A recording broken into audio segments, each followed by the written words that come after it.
She pressed both hands into the cracked earth and pushed herself upright for the third time that hour, jaw locked, refusing to fall again. The wagon wasn't moving. The mule was dying. And the baby hadn't stopped kicking since dawn, as if it already understood that no one was coming. No one except him. If this story moved something in you, subscribe to our channel and follow along until the very end. Drop the name of the city you're watching from in the comments. I want to see how far this story travels.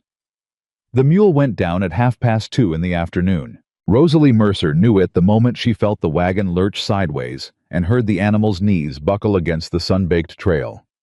She set the brake by instinct, climbed down before the wagon finished settling, and walked around to the front with the slow, deliberate step of a woman who had already spent her morning composure and had nothing left to spend on panic. The mule, old Henry, who had pulled this same wagon from Missouri to Wyoming without complaint, lay on his side in the dirt sides, heaving one foreleg stretched at an angle no leg was meant to hold.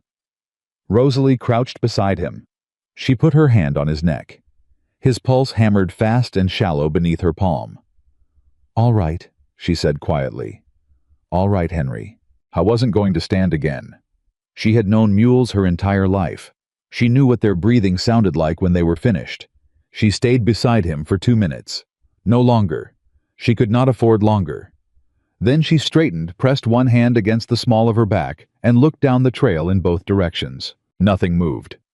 The August heat sat over the Wyoming landscape like a wool blanket soaked in fire, and the mountains in the north rose sharp and pale against a sky the color of bleached bone. The nearest town, Garnet Falls, was 11 miles behind her. The relay station she had been heading toward was 9 miles ahead. Rosalie was 24 years old, 7 months along, and standing alone on a trail that hadn't seen another traveler since daybreak. She walked to the back of the wagon and climbed up to take inventory. She did this the way her father had taught her, methodically, without commentary, without the kind of loud grief that made other people feel useful while accomplishing nothing. Jacob Mercer had been a frontier doctor for 30 years, and his single lasting lesson had been this: you cannot treat a problem you have not looked at clearly. She looked at it clearly. 2 water barrels, one nearly empty, one full, but cracked along the base seam, already weeping a slow, dark stain into the wagon bed. She tipped it. Maybe 2 days of water if she was careful. 1 if the heat held. Food. 6 days of dried biscuits and salt pork. A sack of cornmeal that had gotten damp somewhere near the Platte crossing and had begun to smell. She set that aside. Tools. A hand axe. A coil of rope. No replacement harness heavy enough for the axle weight. She had a rifle. She had powder. She had 14 rounds. She climbed back down, walked back to Henry, and did what needed to be done. The shot rolled out across the empty landscape and came back as silence. Rosalie stood still for a moment with the rifle at her side and her eyes on the mountains. Then she turned back to the wagon, set the brake iron, and began to think through her choices. She could walk to Garnet Falls. 11 miles in August heat, 7 months pregnant, carrying what she could manage. She might make it by nightfall. Or she might not. She could wait beside the wagon and hope someone passed. She could unload the wagon, salvage what she could carry, and walk toward the relay station. None of the choices were good. She was working through the least bad arrangement of a very bad situation when she heard hooves on the trail above her. He came down out of the tree line at an easy walk, one hand loose on the reins, the other resting on his thigh, and he did not look like a man who had expected to find anyone on this section of trail. He stopped the horse about 30 feet out and looked at the wagon, then at the mule, then at Rosalie. How was large in the way that mountains are large, not threatening exactly, but simply present in a way that changed the scale of everything around him. Dark hair pulled back, jaw covered in several days of beard, wearing a canvas work shirt with the sleeves rolled past the elbow and trail dust covering everything from his hat brim to his boot heels. He looked at her for a long moment without speaking. Rosalie looked back at him without flinching. Then he stepped the horse closer, leaned forward slightly to study the mule, and said, "He's dead." "Yes," Rosalie said. "Leg. And his heart. He was old."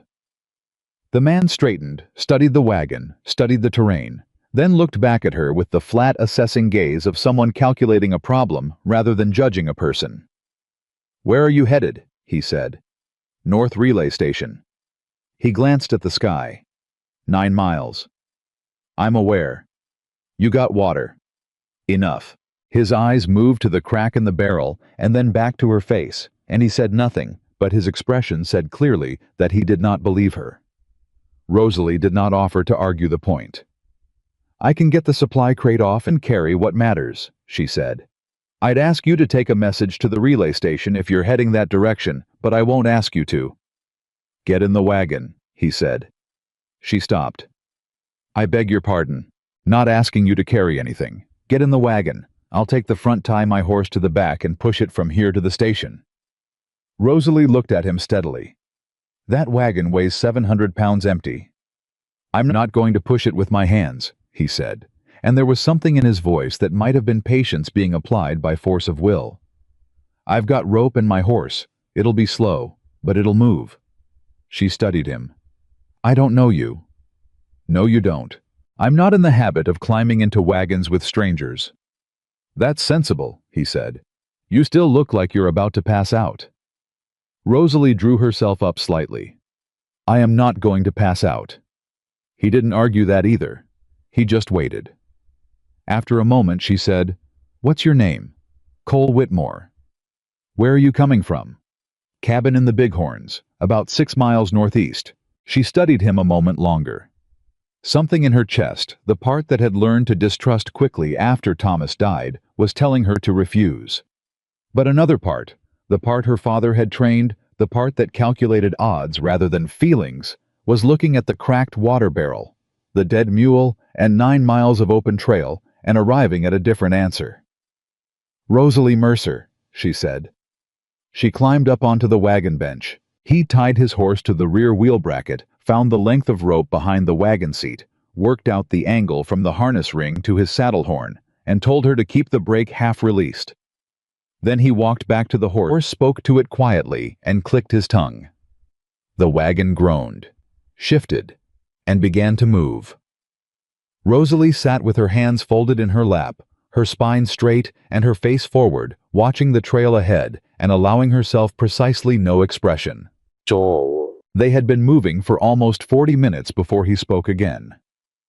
"Husband meeting you at the station." The question was ordinary, the kind anyone might ask.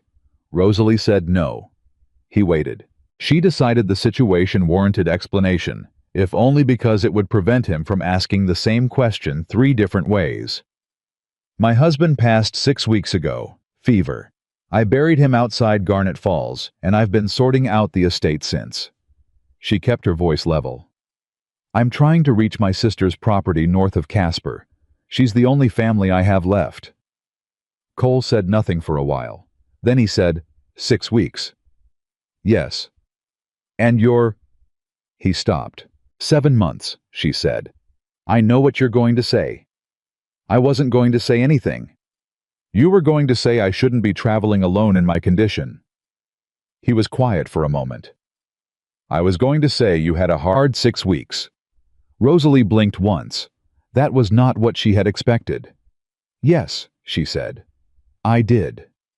They continued in silence. The trail climbed toward the first ridge, and the wagon worked harder on the grade. She could hear the horse straining, hear Cole speaking to it in short, firm words that carried through the heat. She turned once to check the rope tension and saw him walking beside the animal's shoulder hand, on the bridle coaxing rather than commanding. He did not look back at her. She faced forward again. It was near the top of the ridge that they heard the riders. Rosalie heard them first, hoots, multiple moving fast from the south, coming up the same trail they had traveled. She turned on the seat. Cole had already stopped. He was standing with his head tilted, listening, one hand lifted to settle the horse. "How many?" she said. 4, maybe 5. He looked at her then, and for just a moment his eyes dropped to the rifle across her knees, then back to her face. Not suspicious. More like he was confirming something he already suspected. "That rifle loaded," he said. "Yes." "Are those riders going to be a problem?" Rosalie felt the question land somewhere deep in her sternum. She considered lying. She considered several different versions of the truth. She chose the truth because she had been raised to believe that practical people deserved practical honesty. Possibly, she said. There was a dispute over my husband's claim before he died. Some men from the Crail Land Company came to the house twice. Thomas told them the property wasn't for sale. After he died, they came back. Cole looked at her steadily. What happened when they came back? I told them the same thing Thomas did. She paused. The second visit they came after dark. The muscle in his jaw moved. He looked at the rifle again and then at the approaching dust cloud. Stay on the wagon, he said. I'm not going to. I'm not asking you to hide, he said. I'm asking you to stay on the wagon so they can see you're not alone. He took a position beside the front wheel, one hand resting on the wagon side facing south. It was not an aggressive posture, but it was an unmistakably clear one. There were 4 riders. They pulled up about 20 feet out, and the one in front, wide-brimmed hat jacket, too heavy for August. The kind of deliberate presentation that men wear when they want to remind you. They have money. Looked at the wagon, looked at Cole, and looked at Rosalie. Mrs. Mercer, he said. His voice was pleasant. Mr. Dales, she said. Didn't expect to find you out here. We came by your camp this morning, your husband's camp, I mean, and found you'd packed up and gone. I'm heading north. We have some business to settle before you do that. We have no business, Rosalie said. Thomas's answer was no. I see no reason to revisit it. The man Dales smiled with the upper portion of his face and nothing else. He glanced at Cole with the brief, dismissive appraisal of a man who considers himself the most important person present. This a hired hand, he said. Cole said, this is a woman traveling to her family. You'll let her pass. The pleasant expression on Dales's face went somewhere else entirely. He looked Cole over with the slow, deliberate attention of a man deciding whether to bother, and then said, You don't know what arrangement we have with her late husband. I know what she's told me, Cole said. And I know that 4 men chasing down a widow on a mountain trail don't have the kind of arrangements that hold up in daylight. Dales's jaw tightened. He looked back at Rosalie. The Crail Company has a signed document, he said. Your husband's signature, option to purchase. Rosalie looked at him steadily. My husband's signature, she said, was witnessed by your company's own attorney on a document your company produced the day before Thomas's fever broke 204 degrees. He was not competent to sign anything. I have the doctor's letter saying exactly that. The silence that followed was heavy and specific. Prove it in front of a judge, Dales said. I intend to, Rosalie said. Dales looked at Cole again. Something passed between them that had nothing to do with words, the male arithmetic of who would win a direct confrontation calculated in fractions of a second. Cole had 4 inches on the largest of the riders and stood with the particular stillness of a man who had nothing to prove. You'd do yourself a favor, Dales said to Cole, staying out of Crail business. Cole said nothing. After a moment, Dales turned his horse. They rode back south, all 4 of them. Rosalie watched until the dust settled and said nothing. Cole walked back to the horse, checked the rope, and said, Is that document legitimate? No, Rosalie said. But I can prove it isn't. That's why you're heading north. There's a territorial judge sitting in Casper starting the 1st of September. I have 8 days. Cole looked up at her. And what's in that supply crate? Rosalie looked down at him without blinking. Evidence. He held her gaze for a moment longer than necessary. Then he nodded once and walked back to the horse's shoulder. Let's move, he said. They reached the relay station at dusk. The station master, a heavy-set man named Gruber, who smelled of pipe tobacco and harness oil, looked at the wagon, looked at Cole, looked at Rosalie's condition, and made the exact face that Rosalie had been seeing on strangers' faces for 6 weeks. You travel alone out here, Gruber said. I had a mule, Rosalie said pleasantly. Until I didn't. Cole handed the horse's reins to the stable boy without being asked, pulled the supply crate from the wagon bed by himself, and set it on the station porch. He spoke to Gruber briefly, too quietly for Rosalie to hear, and Gruber's expression shifted into something more useful. Rosalie was given the station's single private room, a small space with a cot, a washstand, and a window facing north. She set the supply crate under the cot, washed her hands and face, and ate the meal Gruber's wife brought without tasting it. When she went back to the porch, Cole was sitting on the steps cleaning the mud from his boots hat on his knee. She sat on the bench beside the door. "Thank you," she said. He looked up briefly. "You'd have managed. Not as well, and not as fast." He returned his attention to his boot. "Where's your sister's property exactly?" "North of Casper, about 2 miles off the main road. There's a creek. Through the Bighorns. Around the southern pass." He was quiet. Then he said, "That route is being watched." Rosalie looked at him. "Watched by who?" "Crail runs freight wagons through the southern pass. They've got men stationed at the mouth who check every vehicle. Started about 3 weeks ago. Word is they're looking for someone carrying documents they don't want reaching the territorial seat." The words sat in the night air between them. Rosalie said quietly, "How do you know this?" "Because they came to my cabin," Cole said. "About a month ago. Man named Hargrove, company badge, very polite. Told me the Crail Company was interested in purchasing my water rights. I told him no.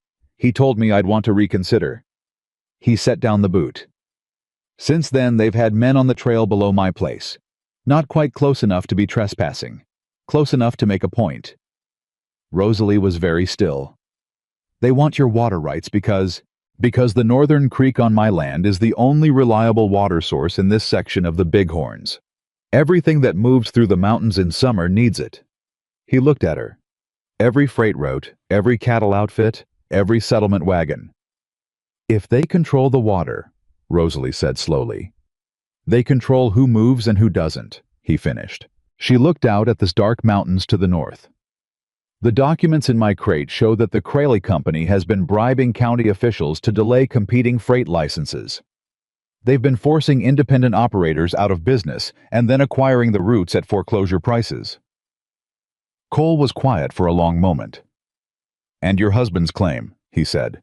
"Thomas's property sits at the junction of 2 freight lines that Crail wants to consolidate. His land is worth 4 times what they offered. They tried to steal it while he was dying, and they'll have a signed document that says they didn't." Cole stood, picked up his hat, and settled it on his head. "I'm heading back to my cabin in the morning," he said. Rosalie nodded. She had known this was coming. "But the northern route," he said carefully, as if working something out as he spoke, "goes through my land, not through the pass. There's a ridge trail that comes out 2 miles from the Casper Road on the other side of the Crail checkpoint." She looked up at him. "Nobody uses it," he said. "It's steep, and it takes 4 days instead of 2. Your wagon can't do it." "My wagon is going nowhere without a mule." "You'd have to go on horseback. Pack only what you can carry." "I can carry quite a lot," Rosalie said. Something moved in his expression that wasn't quite a smile. "I reckon you probably can," he said. She watched him. "You said you were heading back to your cabin," she said. "I am." "That's the same direction."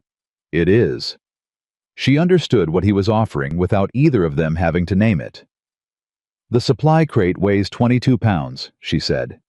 "I can make a pack frame from the harness wood." "I can carry the crate," he said. "We'll share it," Rosalie said. He looked at her directly. "You don't have to negotiate everything." "I'm not negotiating," she said. "I'm establishing a partnership. There's a difference." He held her gaze for 2 full seconds. Then he said, "First light." "First light," Rosalie agreed. She didn't sleep well. The cot was perfectly adequate, and the room was quiet, and she was exhausted in the deep gravity-heavy way of someone who had been traveling for too many days on insufficient food and too much fear. None of that mattered. She lay on her side with her hand on her stomach and listened to the baby move and thought about Thomas. She had been doing this every night for 6 weeks. Not mourning exactly, or not only mourning. Thinking through the particular arithmetic of grief, which was nothing like the arithmetic in ledgers, and nothing like the arithmetic her father had taught her for diagnosing illness, but which followed its own logic, if you sat still enough to let it reveal itself. Thomas had been a good man.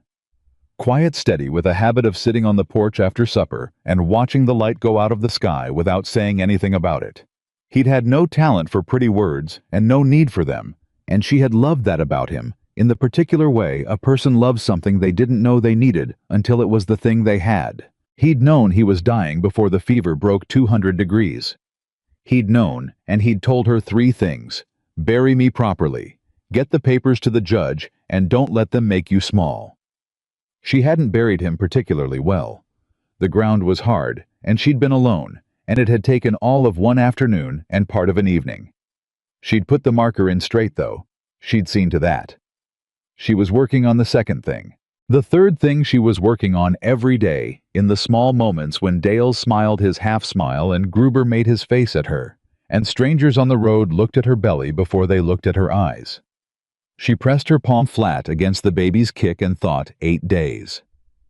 8 days, and the judge would be in Casper, and she had the papers, and Thomas's name would mean something again. She could survive 8 days. She could survive a lot of things. Cole was already awake when she came out. At first light had the horse saddled and her supply crate roped into a pack arrangement on the animal's flank. He handed her a cup of coffee without comment. She drank it standing up facing north.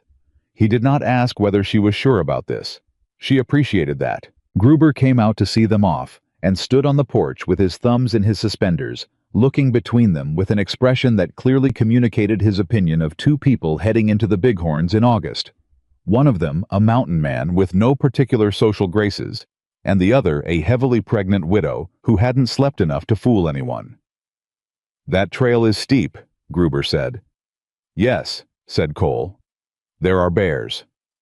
"There usually are," said Cole. Gruber looked at Rosalie. "Ma'am, I don't think you ought to—" "Mr. Gruber," Rosalie said, setting down her cup. "I appreciate your concern, truly. But I've come 200 miles and buried my husband and faced down 4 company men on a mountain trail, and I intend to reach Casper with the evidence I'm carrying, or I intend to die trying, and either way, I need to be moving rather than standing here discussing it." Gruber closed his mouth. Cole set down his own cup, moved to the horse, and looked at her. "Ready," he said. "Ready," she said. They headed north into the Bighorns as the sun came over the eastern ridge, the heat already building behind it, like something preparing itself, and the mountains ahead, looking the same way. They always looked enormous, indifferent, and entirely unimpressed with the scale of human difficulty. But Rosalie Mercer had never needed the landscape to be impressed. She needed it to hold still long enough for her to cross it. And somewhere ahead beyond the ridge trail and the Crail checkpoints and the 8 remaining days, a judge was sitting in Casper waiting to hear the truth. She intended to deliver it. Cole rode slightly ahead, reading the trail, and said nothing more than was necessary, and she found against every expectation that this was the most comfortable she had felt in 6 weeks. Not safe. She wasn't naive enough to call it safe, but accompanied. And for now, that was exactly enough. The ridge trail was nothing like the main road. Cole had warned her it would be steep. That word she was learning covered a great deal of territory in a mountain man's vocabulary. Steep apparently meant sections where the horse had to be led because riding would shift the weight wrong on the switchbacks. It meant places where the trail narrowed to a shelf of packed earth barely wider than her shoulders, with a drop to the left that she refused to calculate, and a rock face to the right that she used as a handrail. It meant that by the second hour, her boots were making sounds they hadn't made before, and the backs of her calves ached with the specific cruelty of muscles doing work they hadn't agreed to. She didn't complain.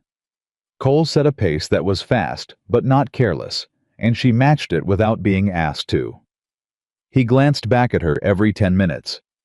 Not in the hovering, hand-wringing way of a man who expected her to fail, but in the precise, economical way of someone tracking a potential problem in his perimeter.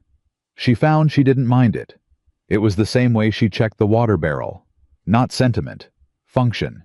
They stopped once at a spring to refill the canteen. She sat on a flat rock and pressed her hand against her ribs, waiting for the stitch in her side to release, and watched Cole crouch at the water's edge and drink from his palm without ceremony. "How far today?" she said. If the upper trail holds, we can reach the trapper's shelter by tonight. It's rough, but it's covered, and the trail riders don't know it exists. And tomorrow we see. He looked at the sky. Storm weather coming in off the northwest. Could hit tonight, could hit the day after. Can't say yet. Rosalie looked at the sky too. There was something building behind the farthest peaks, a density to the air that hadn't been there at first light. I can read weather reasonably well, she said. My father spent 3 years in the mountains. He taught me the signs. Cole looked at her with that flat, assessing gaze. What do you see? She studied the clouds. Day after tomorrow, maybe the evening. He was quiet for a moment. Then he stood, recapped the canteen, and handed it to her. That's what I see too. It was a small thing, but she noticed the way he didn't look surprised by it. They kept moving. By midday, the heat had settled into the serious range, the kind that didn't ask permission and didn't accept argument. The kind Rosalie had learned to move through rather than against. She drank water at regular intervals, kept her breathing steady, and focused on the next 10 feet of trail rather than the miles remaining. Cole had given her his hat an hour earlier. He'd done it without preamble. Simply stopped, taken it off his head, held it out and said, "You need this more than I do." She'd started to refuse on principle. "The sun's coming from the west, and your bonnet doesn't cover the left side of your face," he said without inflection, as if he were reporting the temperature of the spring water. She took the hat. The brim was sweat-stained and smelled of horses and pine resin, and several months of outdoor living. She settled it on her head, and it sat too large, and she didn't care one bit. "Thank you," she said. He said, and started walking again. That was when she noticed the scar on his forearm, a long, ropey line from elbow to wrist on the inside of his left arm, old and well-healed, but significant. She didn't ask about it. People who spent their lives in the mountains collected marks. She had a scar herself along her left palm from a harness buckle the year she was 16, and she didn't tell that story to people she'd known less than a day. But she noticed it. She was making a catalog without intending to the way she'd always cataloged things. Patient records ledger. Entries the face of a man who smiled too long. Data points. The scar. The way he spoke to the horse differently than he spoke to people, softer, more specific, more patient. The pack arrangement on the horse's flank that was balanced with obvious experience. The way he'd handed her the hat without making it a kindness she needed to feel grateful for. Thomas had been like that. He'd shown love through logistics. She stopped that thought before it went somewhere she couldn't afford to go today. 8 days. Stay focused on the 8 days. They were 2/3 of the way up the second switchback when Cole stopped so suddenly that she walked directly into his back. He was already still hand-lifted, head angled to the left. Rosalie heard it a moment after, voices maybe a quarter mile below them, carrying up through the dry air with terrible clarity. 2 men unhurried moving north on the lower trail. The lower trail that should have been empty. "Krail," she said quietly. "Can't tell yet." He listened for another 30 seconds. Then, "Move up. There's a break in the rock face another 50 yards. We can hold there." They moved fast and quiet. Cole took her arm at the worst section of the trail, not pulling her, just steadying her on a loose patch of shale, and released it the moment she had her footing. The horse followed with the practiced calm of an animal that had spent years in the mountains and knew how to be quiet when its rider needed quiet. They reached the rock break. It was a natural notch in the cliff face wide enough for 3 people to stand without being seen from below. Rosalie pressed her back against the stone and waited. Cole stood at the edge of the notch and listened. The voices grew closer. 2 men below on horseback moving steadily north. She caught fragments, a name she didn't recognize, a complaint about the heat, a reference to a woman, and a package, and a finder's bonus. Her jaw tightened. Cole looked at her. She shook her head slightly. "I'm fine. Keep listening." And he turned back. The riders passed below them and continued north. Their voices faded. Cole waited another 2 full minutes before he stepped out of the notch. "They're ranging wide," he said. "That's not a patrol route. They're searching. Which means they know I'm not on the main road. Or they suspect it. He looked up the trail. We need to make the shelter before dark. Pick up the pace. She didn't ask if she could manage it. She simply started walking faster. He kept pace beside her now rather than ahead, and she noticed that too, the small recalibration, the way he'd adjusted without discussing it. The trapper's shelter was everything Cole had promised, and nothing more. 4 walls, a roof that had survived several winters, with the wounded dignity of something that kept working past its original design life, and a raised wooden platform that served as a sleeping surface, and was, she would admit, preferable to the ground. There was a fire pit. Stone-lined, old, with the ash of someone else's fire still in it from what might have been a year ago, or might have been last season. Cole got a small fire, going small enough not to be visible from the lower trails, and heated water from the spring they'd passed on the way up. Rosalie unpacked the supply crate methodically. She separated what she needed tonight from what needed to stay protected.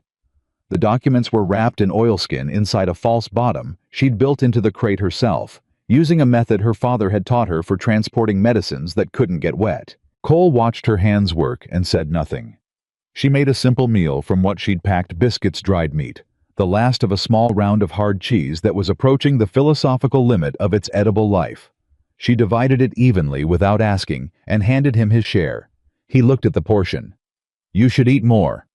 I'm eating the same as you. You're eating for... He stopped. For 2, she finished. Yes, I'm aware. She met his eyes. I know my own needs, Mr. Whitmore. I've been managing them for 7 months without assistance. A pause. Fair enough, he said. She ate.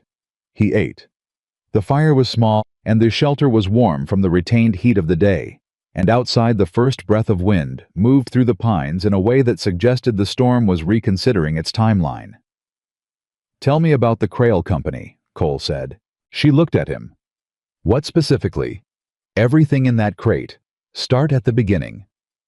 She studied him for a moment. Then she put down the rest of her biscuit and began. She told him about the freight operation, how it had started legitimately enough, hauling goods between railroad depots and mountain settlements. How it had grown, acquiring smaller competitors and the routes they'd been licensed to run.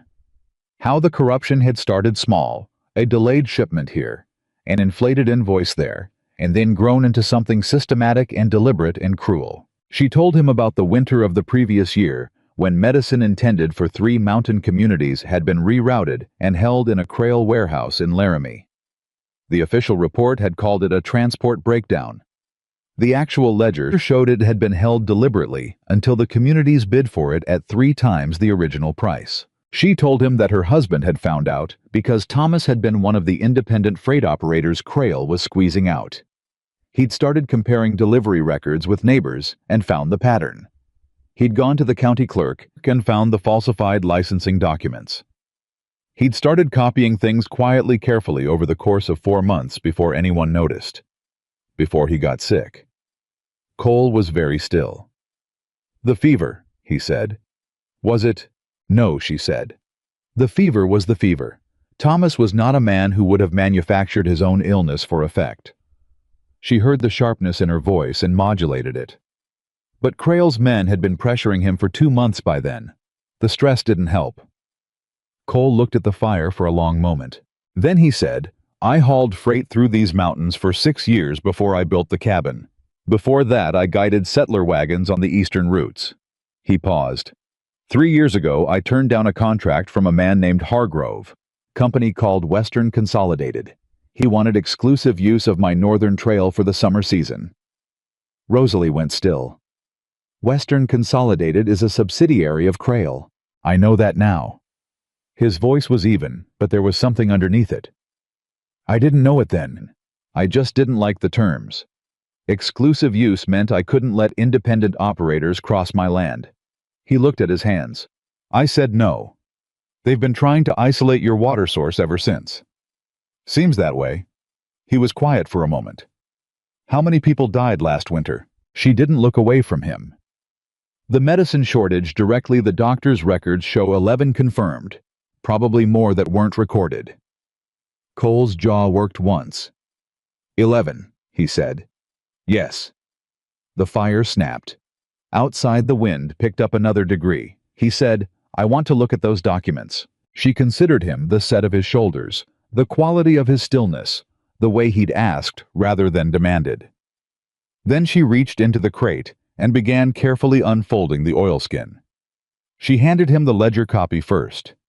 He held it closer to the fire and read with the concentrated focus of a man who was accustomed to reading maps and terrain reports and who understood that numbers told stories if you looked at them correctly. He turned 3 pages. Then he stopped. "There's a name here," he said. "Bellard. Jeb Bellard." She leaned to look. "He's one of the route supervisors. He signs off on the rerouted shipments." "Jeb Bellard drives the supply wagon for Garnet Falls every other Thursday," Cole said. "He's been doing it for 2 years. Everyone in this section of the territory knows his face." The information landed in Rosalie's chest like something cold. "He's been delivering to Garnet Falls with one hand," she said slowly, "and signing reroute orders with the other. Which means he'd have known about your husband. Which means—" She stopped. "Which means he probably told them about you." She sat back. The timeline rearranged itself inside her mind, with the terrible efficiency of facts that had been waiting for their proper order. Bellard drove the Garnet Falls route. Thomas had spoken to people in Garnet Falls. Bellard would have heard the questions pass them back up the chain, and Hargrove's men had known what Thomas was doing before Thomas had known they were watching. "The fever," she said quietly. "Don't," Cole said. She looked at him sharply. "Don't go down that road tonight," he said. "You can't afford it. Not with 8 days left and 2 trail riders ranging this section of the mountains." His voice wasn't cold. It was the voice of a man who understood the particular danger of grief that arrived at the wrong moment. "Save it for after." She wanted to argue. She wanted to say that grief didn't accept scheduling. But he wasn't wrong.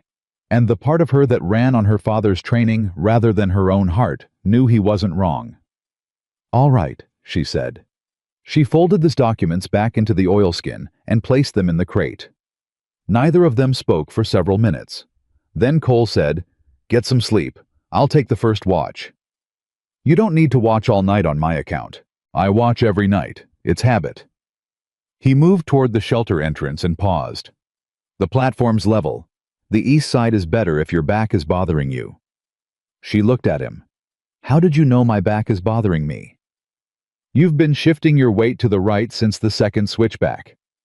She had nothing to say to that. She lay down on the platform on the east side, which was as promised level and slightly warmer from the stone.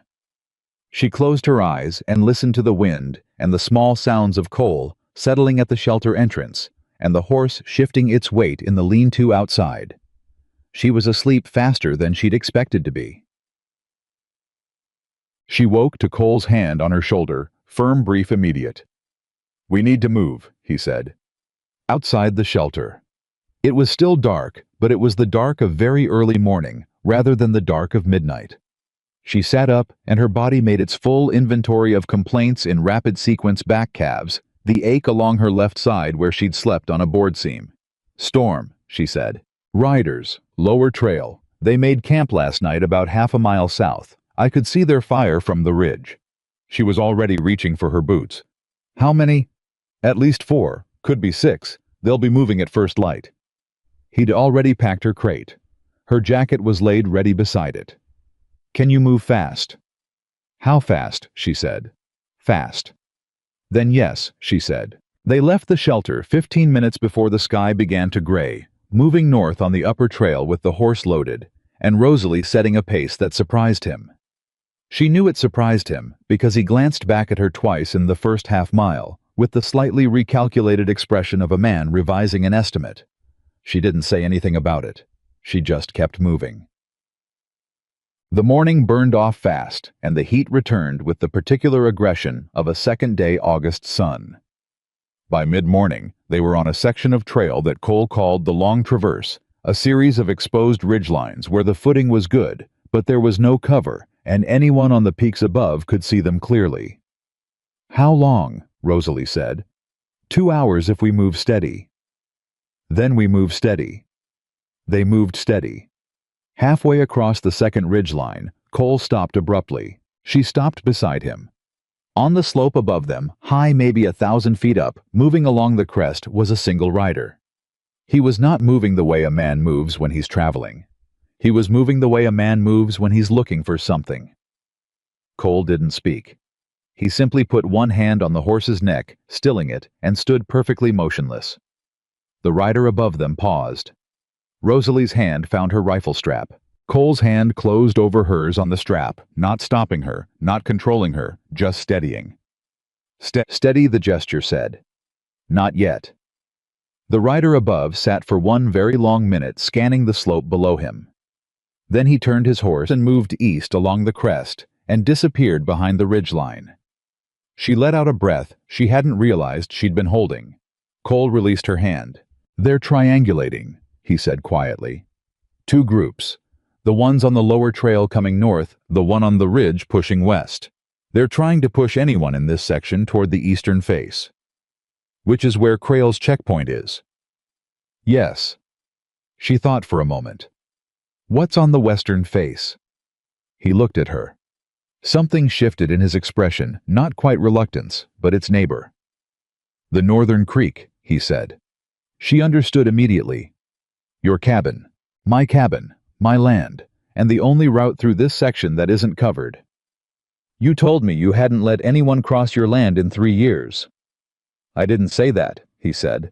I said I hadn't guided anyone in 3 years. A pause. This is different. She looked at him carefully. Is it? He held her gaze. It is, he said. And there was something in the way he said it that was not about the trail, or the route, or the Crail Company riders at all. She didn't push it. She simply said, how long to your cabin? If we cut west now, we can be there by late afternoon. Then let's cut west. The western approach to his land came through a stand of old-growth pine that opened suddenly onto a wide creek flat. She heard the water before she saw it, that particular sound of mountain creek water moving fast over rocks, the sound that meant cold and clean and real. Cole's cabin sat back from the creek on a low rise. It was not what she had expected, though she wasn't sure what she had expected. It was larger than a shelter and smaller than a farmhouse. Hand-built from the trees on this land, she could tell with the particular character of something that had been added to over years, rather than designed all at once. A covered porch. A lean-to stable that was better built than some houses she'd been in. A kitchen garden on the south side that was producing enthusiastically, despite or perhaps because of its owner's obvious indifference to aesthetics. Cole took the horse to the stable without ceremony. Rosalie walked to the porch and stood for a moment looking at the creek and the mountains beyond it, and the particular quality of light that this elevation produced in mid-afternoon, which was nothing like the flat hot light of the lower trails. Up here it had angles to it. Dimension. She heard him come out of the stable.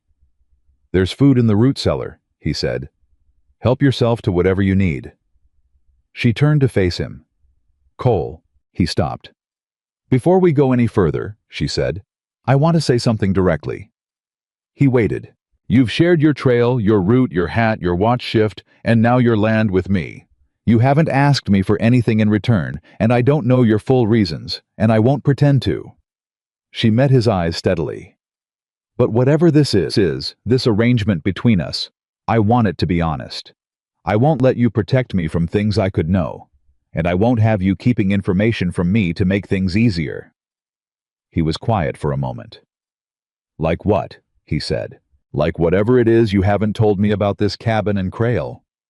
His expression shifted in a way that was almost imperceptible unless you were watching for it. Hargrove came back, he said. 2 weeks ago, not just to talk about water rights. He paused. He told me that there was a woman carrying documents that were dangerous to a lot of important people, and that the company would appreciate knowing if anyone unusual came through the northern section. The air between them went very still. He offered you money, she said. Yes. What did you say? I said I hadn't seen anyone, and I didn't expect to. He held her gaze. That was 2 weeks ago. I didn't know your name or your face. I just knew I wasn't going to be Crail's eyes in my own mountains. She looked at him for a long time. And now, she said. Now I know your name, he said. And I know what's in that crate. and I know that 11 people died last winter because of the men who offered me money." He said it without performance, just the plain weight of it.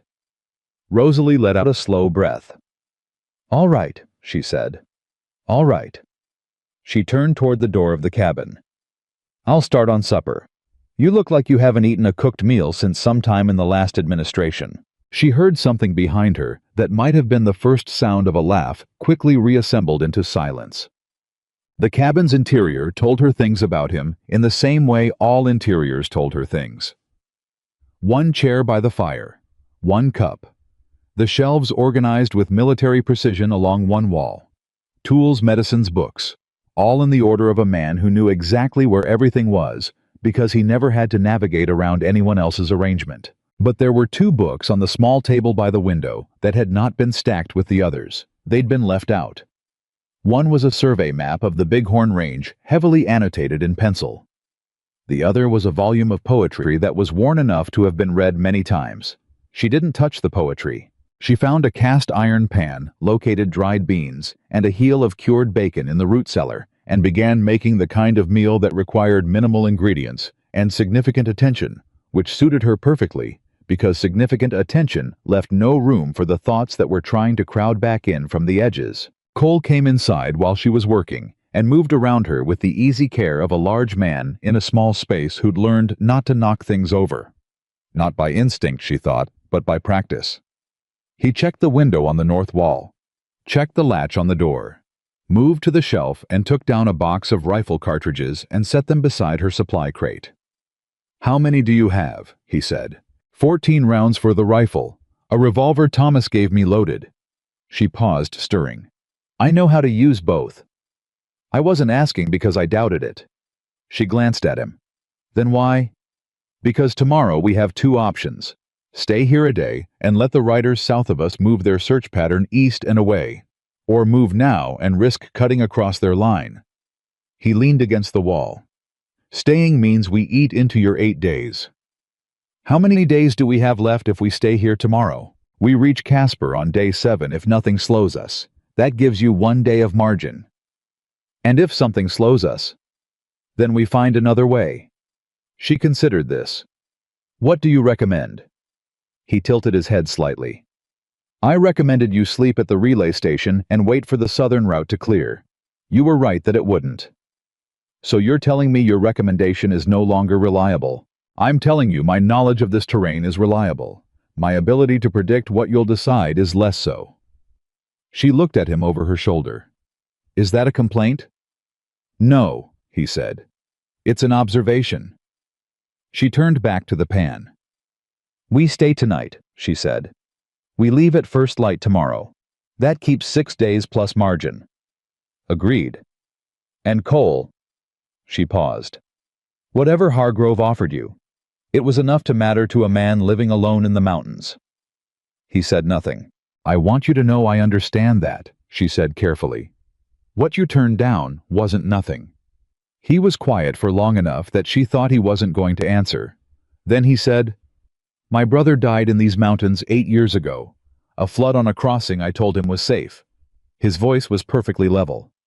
"After that I came back up here, and I've been deciding ever since that other people's problems aren't my responsibility." She stopped stirring. "But you stopped for me," she said. "You were pointing an empty rifle at 4 men and telling them to leave." "How did you know it was empty?" "Because if it hadn't been empty," he said, "you'd have already used it." She turned around and looked at him fully. He looked back at her with the particular directness of a man who had spent years in his own company and had no remaining practice in avoiding what he actually meant. "I stopped," he said, "because you weren't asking to be rescued. You were just refusing to fall down." He looked at the fire. "I can respect that without it costing me anything." "It cost you something," she thought. "It already has. You just haven't finished the accounting yet." But she didn't say it. She turned back to the pan and let the meal finish cooking, and outside the wind moved through the pines with the particular sound it makes when a storm is still 2 days out but has already decided to arrive. They ate at the table by the window, 1 cup each, 2 plates that he'd had to locate from a shelf she wouldn't have known to look at. She noted already acquired a second cup. She didn't say anything about that either, but she noticed, and she thought Thomas would have noticed too, and would have said nothing, and would have understood exactly what it meant. She woke before dawn to the sound of Cole's boots on the porch. Not the careful, deliberate sound of a man trying not to wake someone. The fast, purposeful sound of a man who had already made a decision and was acting on it. Rosalie sat up, one hand braced against the platform edge, and listened. The horse was moving in the lean-to. The wind had picked up overnight. She could feel it pressing against the cabin walls, the particular pressure of air that carried weather in it. She pulled on her boots and went to the door. Cole was at the stable entrance, already fitting the horse's bridle in the dark. He heard her and spoke without turning. They moved faster than I expected. The riders. 3 of them crossed onto my land an hour ago. They're on the lower creek trail now, heading north. He checked the cinch strap with 2 hard pulls. If they reach the cabin before we're gone, we're pinned. She went back inside, had the supply crate packed and her jacket on in 4 minutes. When she came out, he looked at the crate, looked at her, and took it from her hands without comment. He tied it to the pack frame in the dark, with the speed of someone who'd done it 50 times, which he probably had. There's a high route, he said. It bypasses the creek trail entirely, goes up the north face of the ridge. How bad? Bad, he said. But it comes out on the far side of Crail's search pattern. If we can reach the upper saddle before full light, we're past them. How far to the upper saddle? 3 hours at a hard pace. She calculated. 3 hours of hard climbing in the dark on a mountain trail, 7 months pregnant with 3 armed men on the trail below them. Then we'd better start now, she said. He looked at her for one moment in the dark, not assessing, not doubting, but something more like the look a person gives when they are deciding to trust a thing they can't fully explain. Then he turned and led the horse north. She followed. The north face was harder than anything they'd crossed so far. Cole had not exaggerated when he called it bad, which she appreciated, because he was not the kind of man who exaggerated. The trail climbed at an angle that made her thighs burn from the first switchback, and the footing in the pre-dawn dark required everything she had in terms of attention. One misstep, and there was no gentle correction available. She kept her right hand on the rock face wherever it was within reach, and kept her eyes on the ground immediately ahead. Cole led the horse and did not watch her every step, which was the right call. She didn't need to be watched. She needed to be trusted to manage herself, and she did. But every time the trail switched back and she came alongside him, he adjusted his position without comment between her and the drop always. She noticed and said nothing. By the time the sky began to gray behind the eastern peaks, they had cleared the second major switchback and were on a section of trail that leveled briefly before the final push to the upper saddle. Cole stopped and let the horse rest for 3 minutes. Not for her benefit, she knew, but for the horse's, though the timing was convenient. She pressed her hand against her side and breathed steadily. "You're doing this on purpose," she said. He looked at her. "Doing what?" "Stopping when the horse needs it." She met his eyes. "Every time I need a minute, the horse conveniently also needs one." He was quiet for a moment. "The horse has been climbing since before dawn," he said. "So have I." "Yes," he said. "You have." She held his gaze. Something in the gray morning light made his face easier to read, or maybe she was simply better at reading it now. "Don't manage me," she said, not harshly. "I'm grateful for the stops, but don't pretend they're for the horse." He looked at her for a long beat. "All right," he said. "They're for both of you." "That's all I'm asking," she said. He nodded once, and they started moving again. They reached the upper saddle as the sun cleared the eastern peaks and hit the ridge at full strength. From up here, the territory spread out in 3 directions: south toward the main road and the relay station, east toward the mountain's interior, and north toward the Casper corridor. Rosalie could see the lower creek trail from this elevation, a thin brown line threading through the trees, and on it 3 moving shapes. Crail riders, still heading north. Below them, and already past the cabin.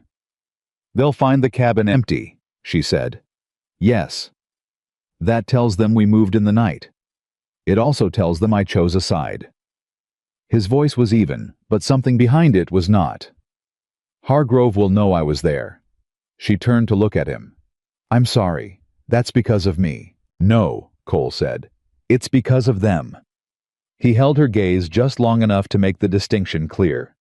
There's a difference between the person who starts the fire and the person who refuses to let someone burn in it. She didn't have an answer for that. She turned back to the view and watched the riders below until they disappeared into the tree line. 6 days, she said. 6 days, he confirmed. And the route from here goes northeast, which puts us above the search pattern. The terrain's open, but the trails are good. No more switchbacks. Gentler ones, he said. That's the most comfort you've offered me in 3 days. Something moved at the corner of his mouth. Don't get used to it. She almost smiled. They started down the north side of the saddle. It was midday when everything changed. The sound reached her first not hoofbeats, but a human sound, high and frightened, cut off too quickly. Cole heard it the same instant she did and was already off the horse before she'd fully processed it.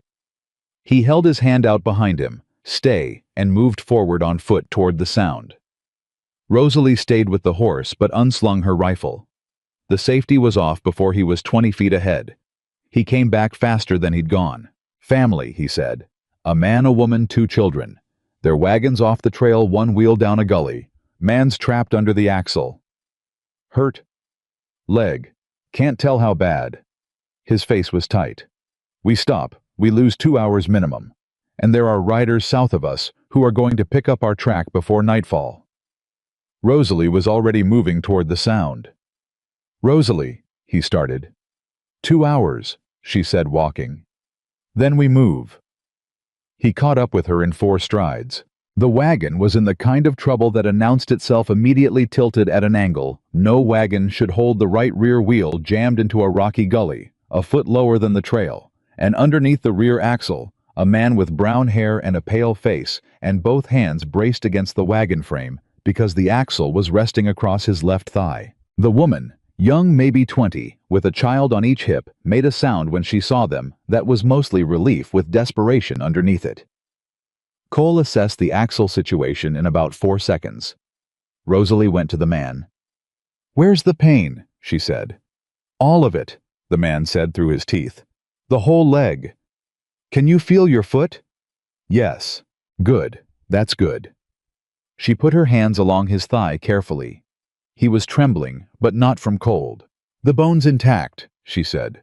The weight's compressed, but it hasn't broken through. We need to lift the axle. I know, Cole said from behind her. He was already working with the rope, studying the angle of the wagon, looking at the horse. Rosalie stood and moved to the woman. What's your name? Clara.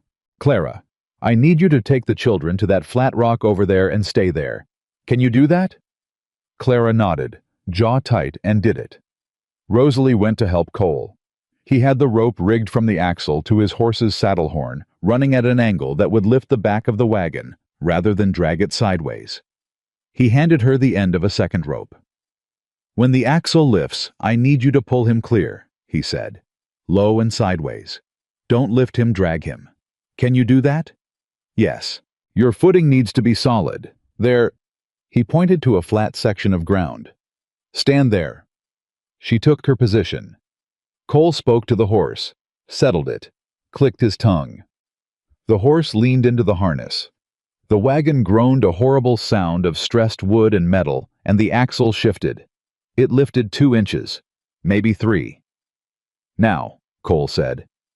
Rosalie pulled. The man came clear in one hard drag, and she had him far enough from the axle before the wagon settled back down with a crash that shook the ground. She went down on one knee, with the impact, one hand braced on the dirt, and stayed there for a moment, breathing. Cole was beside her almost immediately, not asking if she was hurt, looking at her face to find out. I'm all right, she said. He nodded and moved to the injured man. The leg was bruised badly, the muscle compressed and already darkening, but Cole probed it with the experience of someone who'd dealt with trail injuries for years and confirmed what Rosalie had suspected. Not broken. Badly hurt but functional in the way that mattered for survival. Rosalie went through her medical supplies with the focused efficiency of her father's training. Willow bark for the pain and inflammation. Clean cloth for the wrapping. Cold water from their canteen pressed against the worst of the bruising. The man's name was Henry. His wife was Clara. Their children were 4 and 6. They were heading for a homestead claim north of Casper that Henry had been granted through the Territorial Land Office. "Stay on the main trail," Rosalie told him while she wrapped his leg. "Not the freight road, the territorial road. When you get to Casper, go directly to the land office and tell them your name and your claim number. Write it down now and put it in 2 separate places in the wagon." Henry looked at her. "Why?" "Because the Crail Freight Company has been acquiring claims from families who can't prove their filing paperwork." She held his gaze steadily. "Don't talk to their representatives. Don't sign anything they offer you. Go directly to the Territorial Land Office." Clara had come back from the rock, both children settled at her skirts, and she was listening with the particular attention of a woman who understood that this information was more valuable than the leg wrapping. "You know about Crail," Clara said. "Yes." Rosalie glanced at Cole. He was watching her with an expression she was beginning to recognize, not surprise exactly, but recalibration. The steady recalculation of a man who keeps finding more than he expected. "They came to our last camp," Clara said. "A man in a company jacket, very polite. He told Henry our land grant might have a filing error and that the company could help us clear it up for a small fee." "Don't pay it," Rosalie said. "Don't speak to them again. The man you want is a federal land clerk, not a freight company representative. They are not the same thing no matter what they tell you." Clara looked at her steadily. "Who are you?" "Rosalie Mercer." She tied off the bandage. "I'm a bookkeeper, or I was." She paused. "Right now, I'm the person trying to make sure what happened to your wagon doesn't happen to your land." Clara reached out and put her hand briefly on Rosalie's arm. Said nothing, but her eyes said it. Cole had the wagon back on the trail by the time Rosalie stood. He'd used the horse and the rope and a deadfall branch as a lever, and the process had been loud and physical and effective. "I'll help them get moving," he said to Rosalie. "Then we need to go." She nodded. She had her medical supplies repacked by the time the wagon was rolling. They were back on the trail 40 minutes later. 2 hours had become 40 minutes. She didn't say anything about it. Neither did he. But after they'd been moving for 15 minutes, Cole said quietly, "You told them about Crail." "Yes." "Hargrove's men will find out. Hargrove's men will find out regardless," she said. "But Henry and Clara won't lose their claim because nobody told them what to watch for." She looked at him. "My sister lost her savings to a company that told her a filing fee was standard. My husband spent 4 months building a case because nobody in authority warned him early enough." She kept her eyes forward. "I'm not going to look the other way when I can say something." Cole was quiet for a moment. Then he said, "Your father was a doctor." "Yes." "That's not where you got this." She looked at him. "This is yours," he said.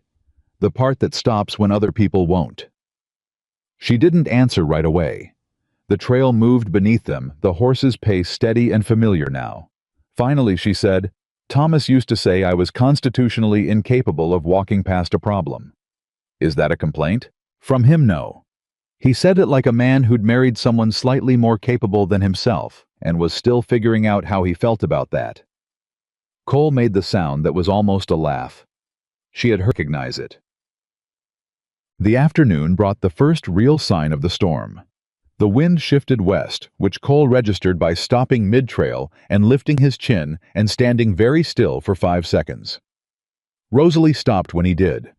She felt it too, the change in the air, the way it tasted different. "Tonight," she said. "Tonight," he confirmed. "Earlier than we thought." "How far to the next shelter?" 3 miles. Old survey station, solid walls." "Then we move faster," she said. He looked at her. "You've been on trail since before dawn." "And the storm doesn't know that," she said. "Move." He moved. They made the 3 miles in good time, Rosalie setting a pace that she would not have said she had in her that morning, but that apparently still existed in some reserve her body had been keeping private. The sky to the northwest turned a color that meant business, and the wind went from directional to insistent. The survey station was small and weathered but solid thick walls, a door that shut and latched a fire pit that had been used recently enough that Cole had a fire going in 8 minutes from the wood stacked inside. Rosalie sat on the floor with her back against the wall and let her body acknowledge privately and without commentary that she was exhausted in a way that had depth to it.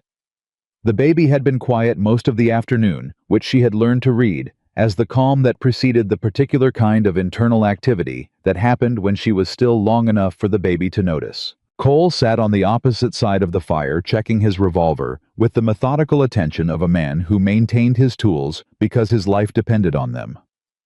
"Cole," she said. He looked up. "When Hargrove came to your cabin," she said. "The second time, when he offered you money to watch for me." She kept her voice level. "What exactly did he say about the woman with the documents?" Cole set down the revolver. "He said she was a dismissed employee carrying stolen property, company records, that she was dangerous because she didn't understand what she'd taken or what it would cause. And," his jaw shifted slightly, "and that she was in a delicate condition and liable to make poor decisions because of it." The fire crackled. "He used my pregnancy," she said, "as a reason not to trust my judgment." "Yes. And you still didn't help him. I told him I hadn't seen anyone." Cole picked up the revolver again.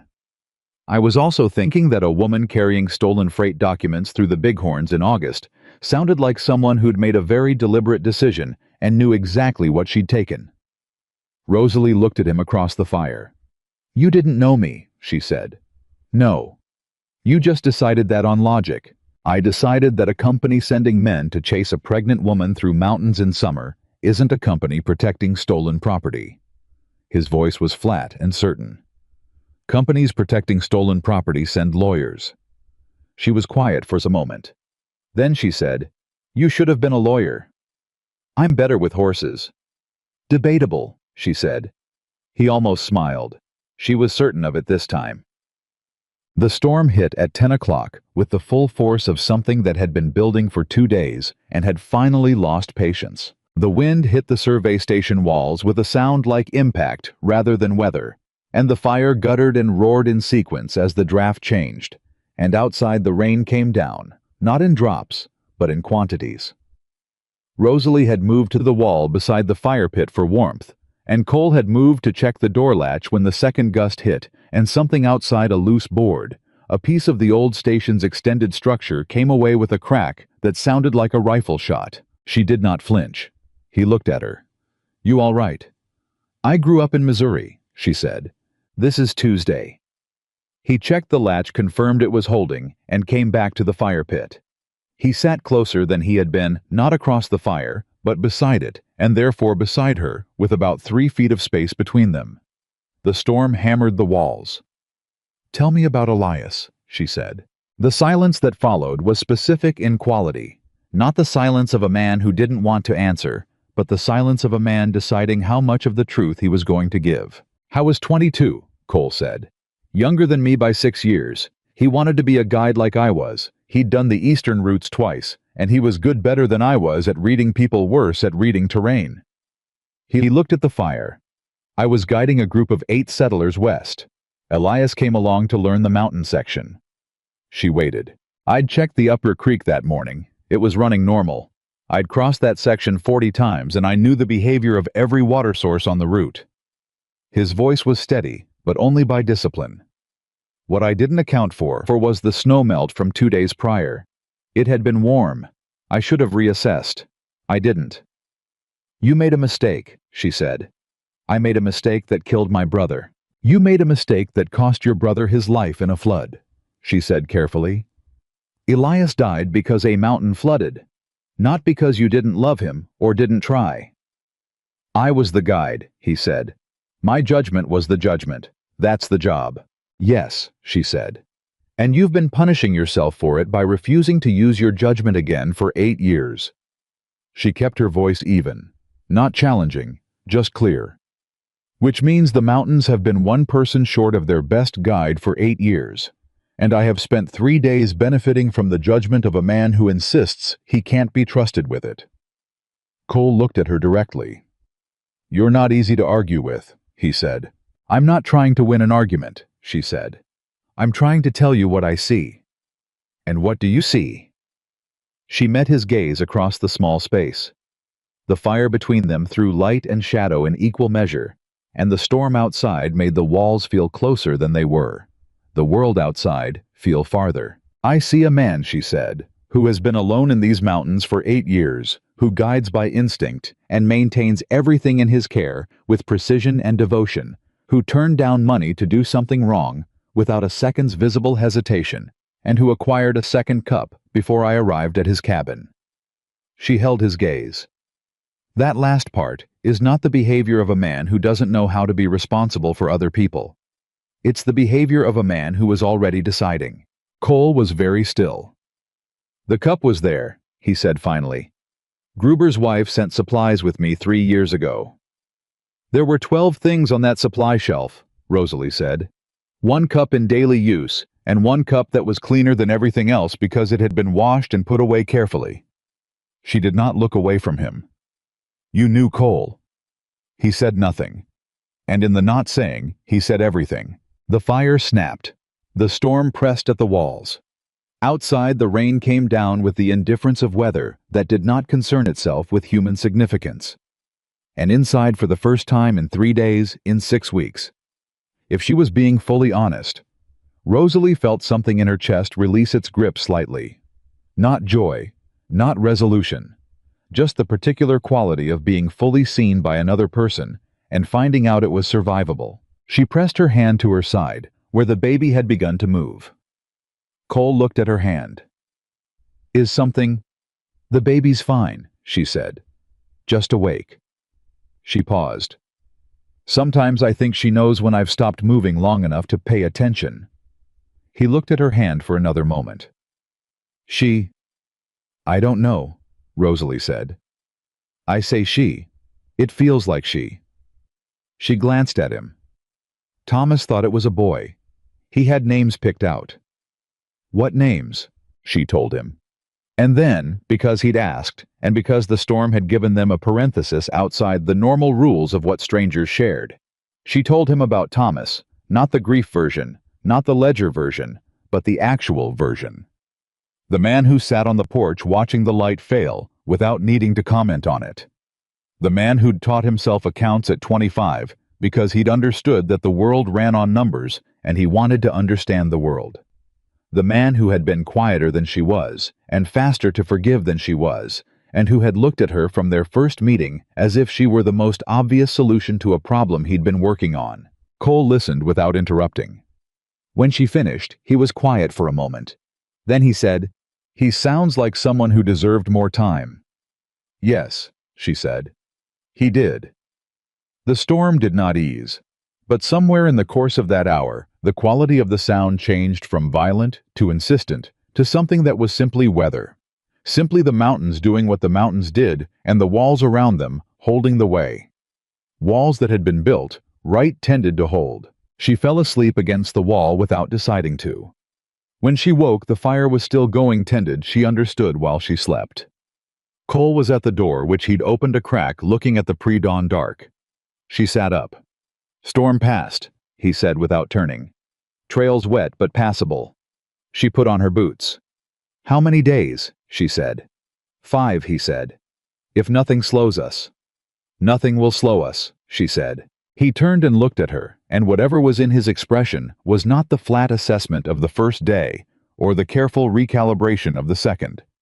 It was something that had been decided the way decisions look after they've been fully made. "No," he said.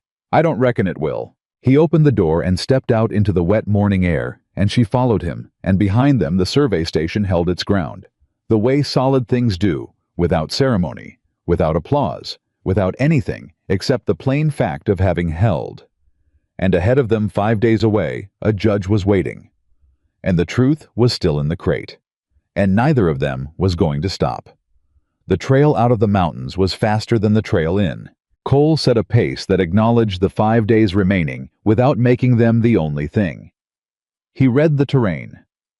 The way she'd watched him read it for 3 days now, not cautiously, but precisely choosing lines through wet ground that cost them the least time and the least energy. Rosalie matched him step for step, and didn't pretend otherwise, and somewhere in the first hour of that morning, she understood that they had stopped performing competence for each other and were simply using it. That was its own kind of intimacy. She wasn't sure Thomas would have disagreed. They descended through the northeastern face of the range, over the course of 2 days, moving through the kind of country that opened gradually. Tighter trails giving way to wider ones, the tree cover thinning as the elevation dropped the air, losing that particular mountain quality and becoming something broader and flatter and warmer. On the second afternoon, they crossed the territorial road for the first time, and the sight of wagon ruts in actual dirt. Wide recent, the ordinary marks of ordinary commerce felt like returning from somewhere very far away. Cole stopped at the road's edge and looked south, then north. 2 days' ride to Casper, he said. Maybe less if we push. We push, she said. He looked at her sidelong. You've been saying that for 3 days. And we've kept moving for 3 days, she said. The system works. He made the almost laugh sound and turned the horse north. They made camp that night at a creek crossing where 3 other traveler camps had clearly been made before, the kind of place that announced itself as a stopping point through the accumulated evidence of old fire pits and flattened ground. Rosalie cooked. Cole tended the horse and scouted the road south and came back with the specific quality of stillness that she now recognized as the absence of immediate threat rather than the absence of concern. We pick up company tomorrow, he said, settling beside the fire. There's a livestock outfit 2 miles back heading north. 6 riders, a dozen head of cattle. Crail. No, independent. I know the brand Ellison operation out of Douglas. Good people. She considered. Traveling with them gets us to Casper faster. Traveling with them means we're not 2 people on a mountain horse with a supply crate arriving in a territorial seat with Crail riders probably already there ahead of us. He met her eyes. Numbers matter in town. She understood immediately. The journey through the mountains had been about surviving terrain and avoiding riders. What waited in Casper was different. In Casper, the danger wore a badge and a company jacket and a pleasant expression. All right, she said. We travel with Ellison. The livestock outfit absorbed them with the unceremonious practicality of trail people who understood that extra hands and good judgment were worth more than explanations. The foreman, a weathered woman in her 40s named Ruth Ellison, who rode like she'd been born to it and spoke like she'd long since stopped worrying about other people's opinions, looked at Cole, looked at Rosalie, looked at the supply crate and said, You running from something or running to something? Both, Rosalie said. Ruth Ellison nodded, as if that were the most sensible answer available, and told them to ride on the outside of the herd where they could see the road. She told Rosalie her name the second morning without prompting. By the third, she had also told her about the Crail Freight Company's representative who had visited her operation 4 months earlier with a proposal to exclusively handle all Ellison livestock transport. She'd declined. 2 weeks later, 3 of her cattle had been found with their brands altered on the South Road, and a county official had sent a letter suggesting the Ellison brand registration might contain errors requiring review. I've been registered for 11 years. Ruth said, her voice carrying the particular flatness of a woman who had moved past anger into something more useful. Same brand, same county office, same clerk until last year when the new one arrived with a Crail Company letter of introduction. Rosalie looked at her steadily. What's the new clerk's name? Dennison, Ruth said. Arrived in Casper about 14 months ago. Very polite. Very organized. Rosalie reached into her jacket and pulled out a folded sheet. One of the copied pages she kept separate from the main documents for exactly this kind of moment. She unfolded it, ran her finger down a column and stopped. Dennison R., she said. Paid a consulting fee of $40 per quarter by Western Consolidated Freight, a Crail subsidiary, starting 14 months ago. Ruth Ellison's jaw set.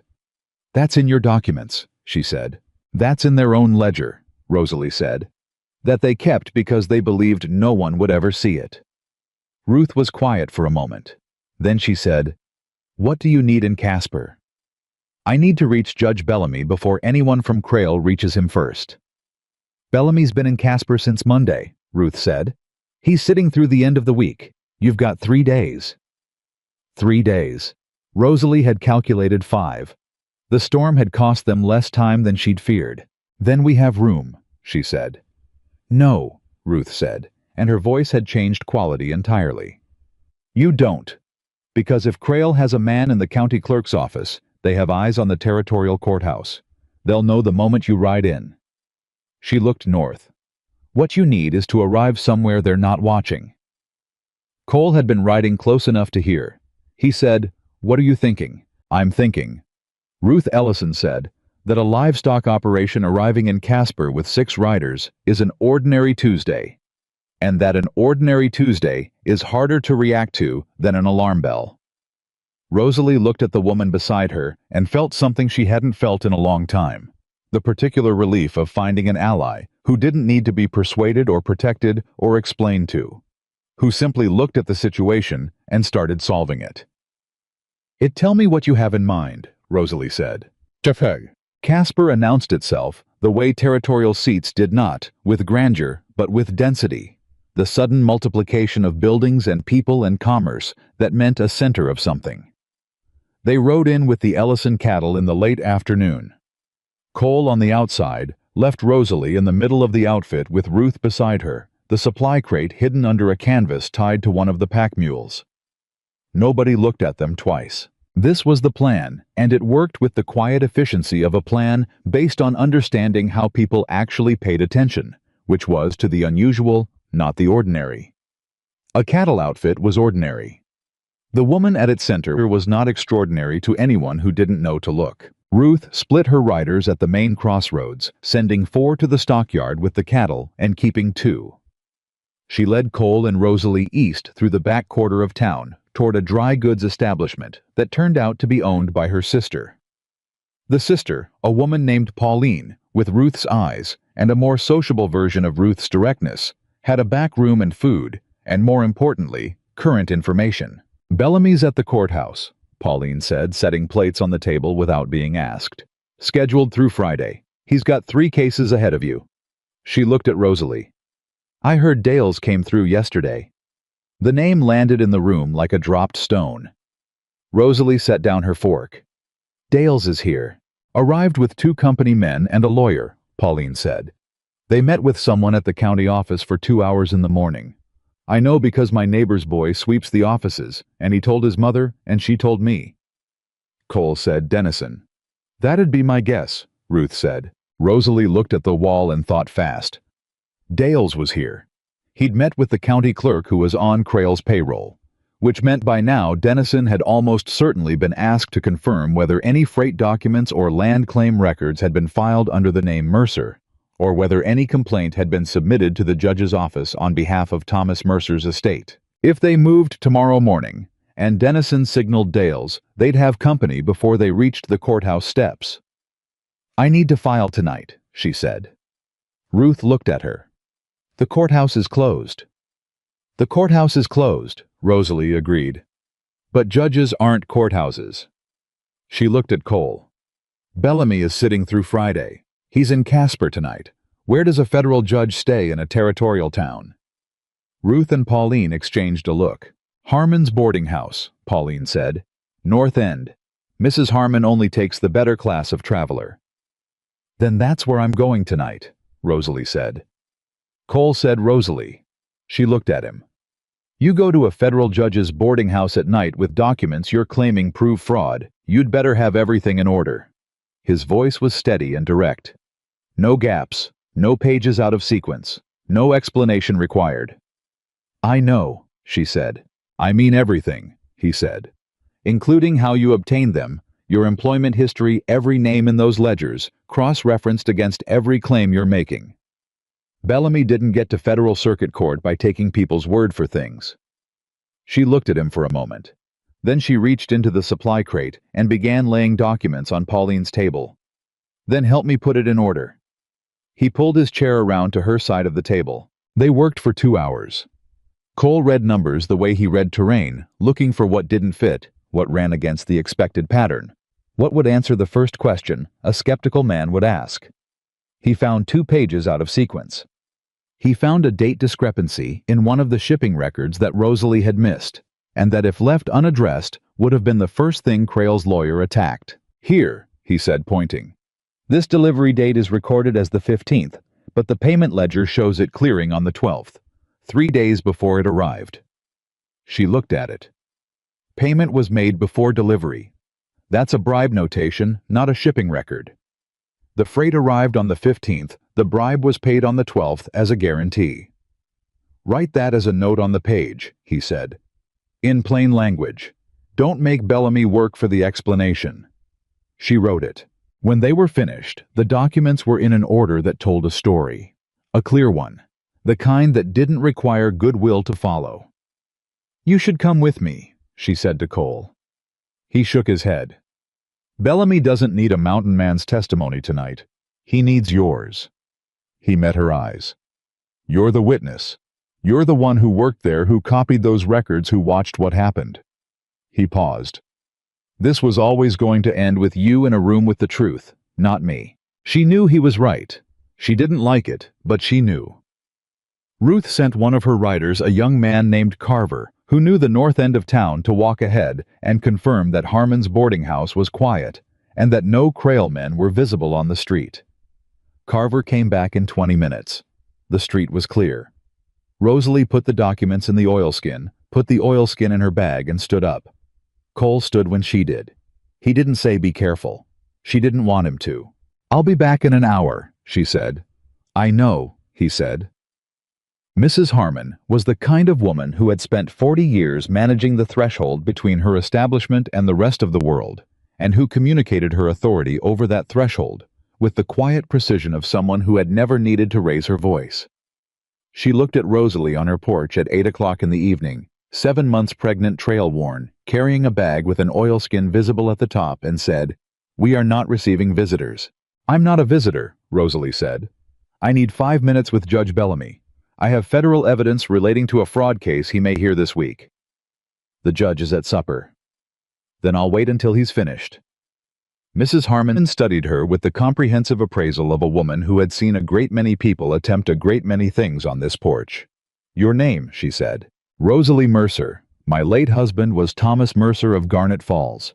The Crail Freight Company holds a fraudulent purchase option on his land, and they have a man in your county clerk's office who will make sure that option is validated if I don't speak to Judge Bellamy before tomorrow morning.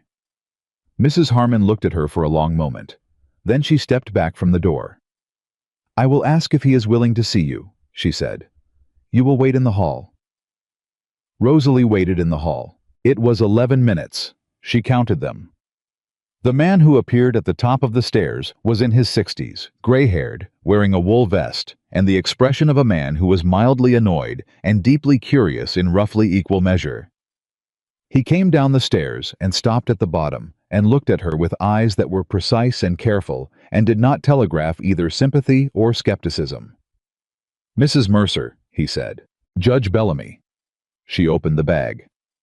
I have ledger copies, shipping manifests, payment records, and correspondence documenting a systematic fraud operation run by the Crail Freight Company against independent operators, homestead claimants, and isolated settlements across 3 counties. I worked as a bookkeeper for the company for 14 months. I have documentary evidence, and I can provide testimony. She held out the organized documents. I'm sorry for the hour. I believe I'll have company at the courthouse tomorrow that I won't have here tonight. Bellamy looked at the documents she was holding. He did not take them immediately. How did you come by these? He said. I copied them over 4 months while employed at the Crail offices in Garnet Falls.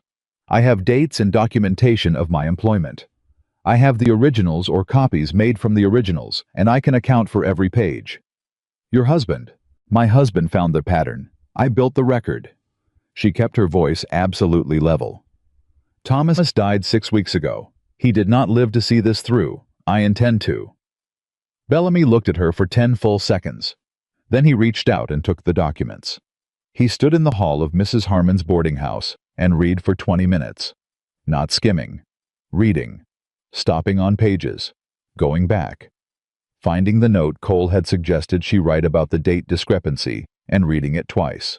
Then he lowered the documents and said, "There is a name here, Dennison, county clerk."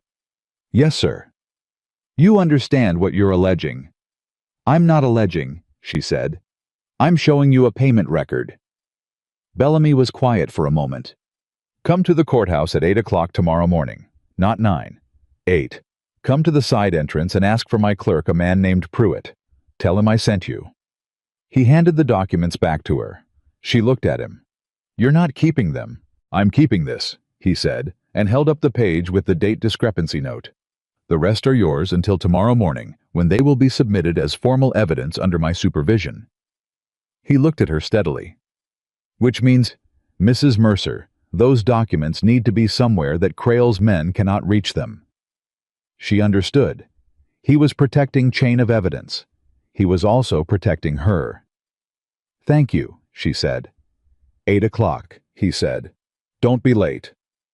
She was back at Pauline's in 40 minutes. Cole was at the table when she came in, cleaning the revolver with the focused attention that meant he'd been doing it for longer than the task required. He looked up the moment she entered and read her face before she said anything. "He'll see you," Cole said.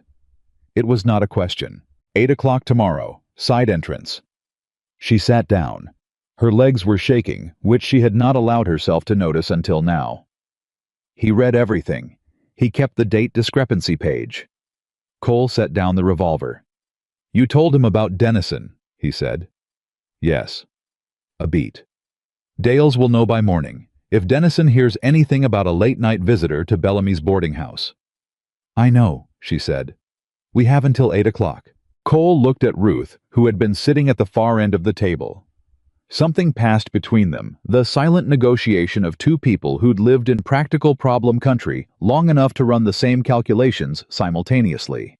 "My riders will be at Pauline's door at 7, Ruth said. "All 6. We ride to the courthouse as an outfit." She met Rosalie's eyes. "Anyone who wants to interfere with you is going to have to interfere with all of us."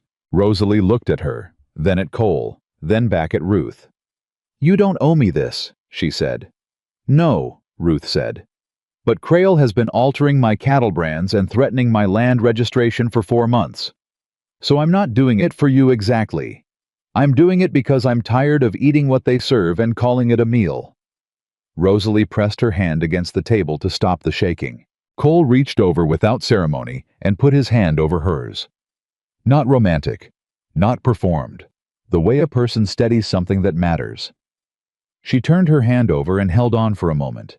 Then she let go, straightened, and said, "I need to sleep. 4 hours minimum." "Room's set," Pauline said. "Back of the house." Rosalie stood. She looked at Cole. "If Dales moves tonight." "He won't find you," Cole said. "I'll be on the door." "You haven't slept in—" "I'll sleep after the courthouse," he said. "Go." She went. She woke at 5:30 to Cole's voice through the door, not alarmed, just present. Time to move. She was dressed in 3 minutes. She had the documents repacked in the oilskin in 2 more. When she came out, Cole had coffee made and handed her the cup without preamble, and she drank it standing up the same way she had that first morning outside Gruber's relay station, which already felt like it belonged to a different chapter of her life. Ruth's riders were at the door by 6:45. 7 people total moving through early morning Casper in the quiet that preceded commerce, and nobody looking at them, because they were simply a livestock outfit and a few extra hands, and a woman in a practical dress carrying a bag. They were half a block from the courthouse when Dale stepped out of a doorway. He had 2 men with him. A third appeared from across the street.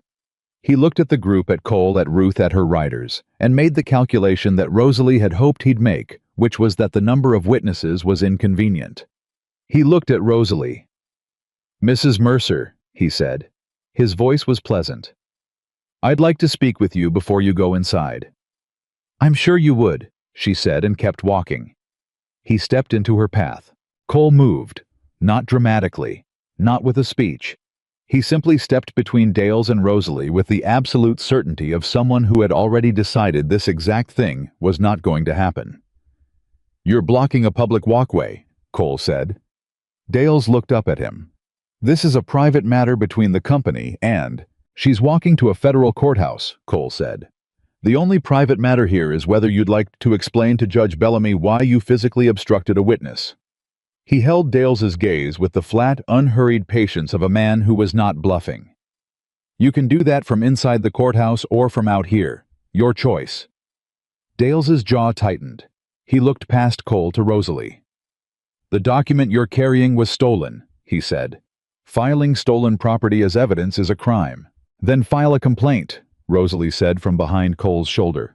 The judge is right inside. Ruth Ellison moved up on Rosalie's left side. One of her riders moved up on the right. They didn't say anything. They didn't have to. Dales looked at the group assembled on the walkway in the early morning sun and completed the same arithmetic Cole had completed on a mountain trail 4 days ago. The arithmetic of actual odds versus performed confidence, and came to the same conclusion. He stepped back.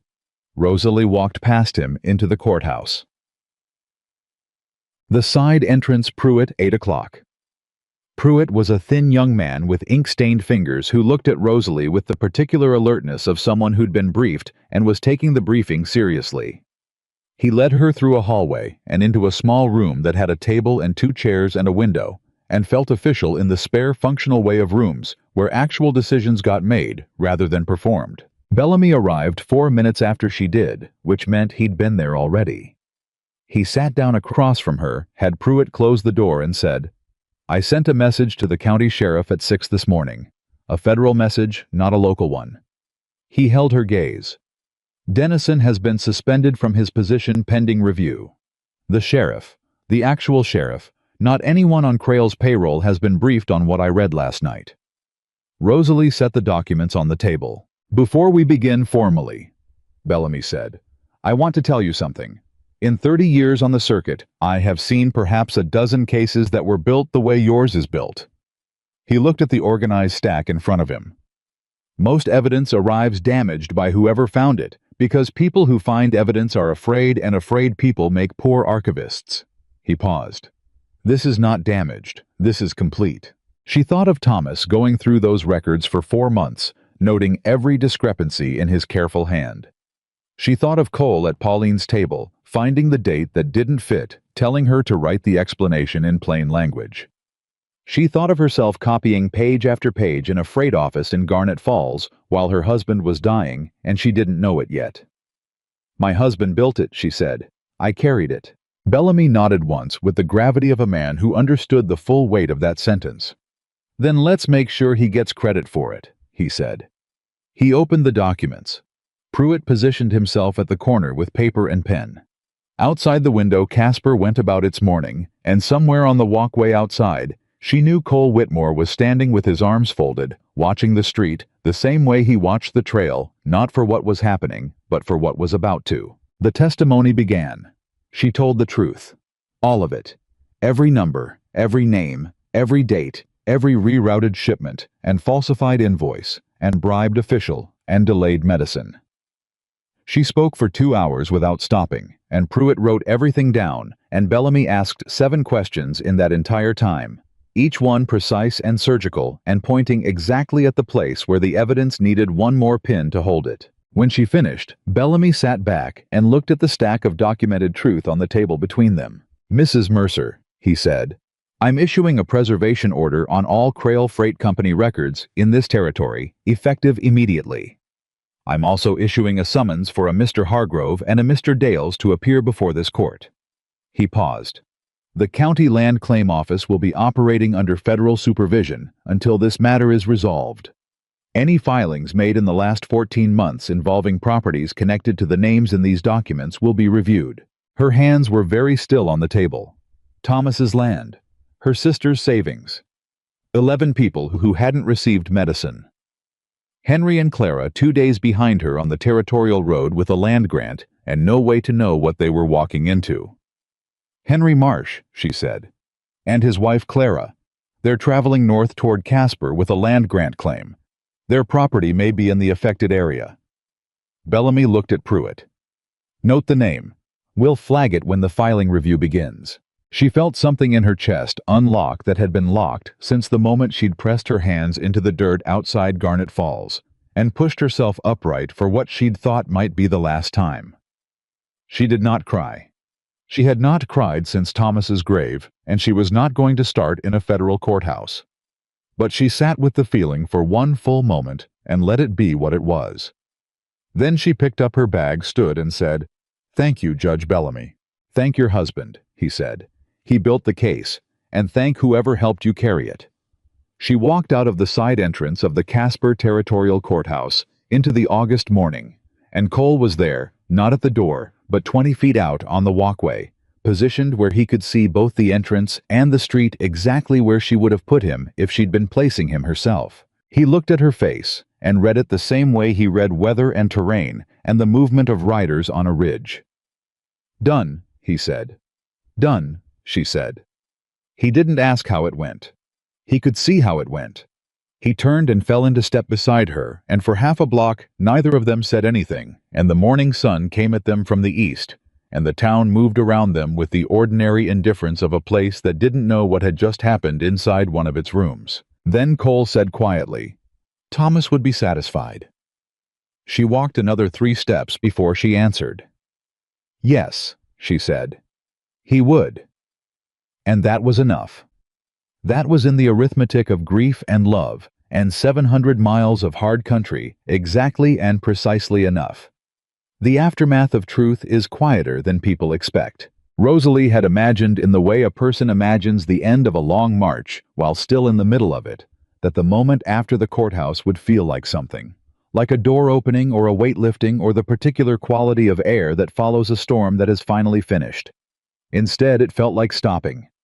Like the body's slow recognition that the thing it had been running toward was no longer ahead of it, and that the legs needed a moment to understand that running was no longer required. She and Cole walked back to Pauline's in the morning sun without speaking. Ruth Ellison was on the when they arrived, coffee in hand, and she read their faces with the same directness she applied to everything, and simply said, "Good," and went inside to find more cups. They spent 2 more days in Casper, while Bellamy's preservation order worked through the territory's legal machinery. Pruitt came to Pauline's on the first afternoon with a receipt for the evidence submission and a formal acknowledgement of Rosalie's testimony, both signed by Bellamy and stamped with the Federal Circuit seal. She held the receipt for a moment before folding it carefully into the oilskin that had carried the documents across 3 mountain ranges and 1 storm and 400 miles of hard country. Thomas's name was on it. Witness, Thomas Mercer, deceased, Garnet Falls, Wyoming Territory. Evidence compiled and submitted posthumously by Rosalie Mercer's spouse. She put it away before Cole could see her face. On the second day, Hargrove was taken into federal custody at the Crail Freight Office on the south end of Casper. Dales was detained at the hotel where he'd been staying and taken to the courthouse for questioning. Dennison, the county clerk, had not come to work that morning, and by afternoon, a federal rider had been sent to find him. Ruth came to tell her about Hargrove's detention, with the satisfied expression of a woman who had been waiting a very long time for a specific thing, and was allowing herself to appreciate it for exactly as long as it deserved. "Dennison ran," Ruth said. "They'll find him. Men like that always run towards someone they think will protect them, and those people tend to hand them over the moment it becomes inconvenient." "The land claims," Rosalie said. "The review. Bellamy's clerk has a list of 47 properties flagged for review," Ruth said, "including Henry and Clara Marsh. I sent a rider south to meet them on the road with a letter from Pruitt." She paused. "Also including Thomas's claim." Rosalie went very still. "Thomas's land," Ruth said carefully, "is in the review. The fraudulent option Crail held on it has been suspended pending the outcome of the fraud case. Which means it's still your land, Rosalie. Until and unless a court says otherwise, and given what Bellamy has in that evidence room, no court is going to say otherwise. The land. Thomas's land outside Garnet Falls, with its 2 freight line junctions and its 4 times value, and the marker she'd put in straight, because she'd had to do it alone, and she'd been determined that one thing would be right, even if nothing else was. She sat down at Pauline's kitchen table. Cole was in the doorway. He'd heard. I didn't say anything. He simply came inside and sat across from her and let the silence be what it needed to be. which was the sound of a woman absorbing the fact that the thing her husband died protecting was going to survive him. After a while, she said, "I need to go back." Cole said, "I know. Not just to the land," she said. "I need to go back to Garnet Falls, to the grave." She looked at her hands. "I left too fast. I buried him, and I started running, and I didn't—" She stopped. "I didn't finish." Cole was quiet for a moment. "How long is the return journey?" 3 days on the main road. 4 if the weather turns." "The weather won't turn," he said. "It's been clear since the storm." She looked at him. "You're coming." It wasn't a question. He heard that it wasn't. "You're 7.5 months along," he said. "And the main road runs through Krail territory for the first 30 miles until the federal order reaches those stations." He held her gaze. "Yes, I'm coming." She nodded once. "Then we leave tomorrow." The road back was different from the road in. The same miles approximately, but traveled differently, not because the terrain had changed, but because they had. They rode with the Ellison outfit as far as the Southern Fork, where Ruth shook Rosalie's hand with both of hers, and told her to send word when the baby arrived, and said it in the manner of a woman who intended to receive that word and act on it, after the fork. It was just Cole and Rosalie and the horse, and the open territorial road, and 3 days of the particular kind of travel that happens when two people have already moved through danger together and come out the other side and have no more performance left in them. Nothing to prove, no calculation, to make just the road and the miles, and the occasional conversation that surfaced and sank again like something natural. On the first day, she told him about her father's last years, how he'd stayed in Missouri after her mother died and kept practicing medicine out of the front room of the house until his hands shook too badly to be trusted, and how she'd sat with him through those last months and learned that the thing a person fears most is not death but irrelevance. Being done before the work is done. Cole listened and then said after a while, "He raised someone who carries evidence through the bighorns at 7 months pregnant. I don't think he needs to worry about irrelevance." She looked at him. "That's the kindest thing you've said to me." "I've said other kind things." "You've said practical things that happen to be kind," she said. "That one was just kind." He looked at the road ahead. "Don't make a habit of pointing it out or I'll stop." She laughed. It surprised her the ease of it, the way it came out without requiring permission.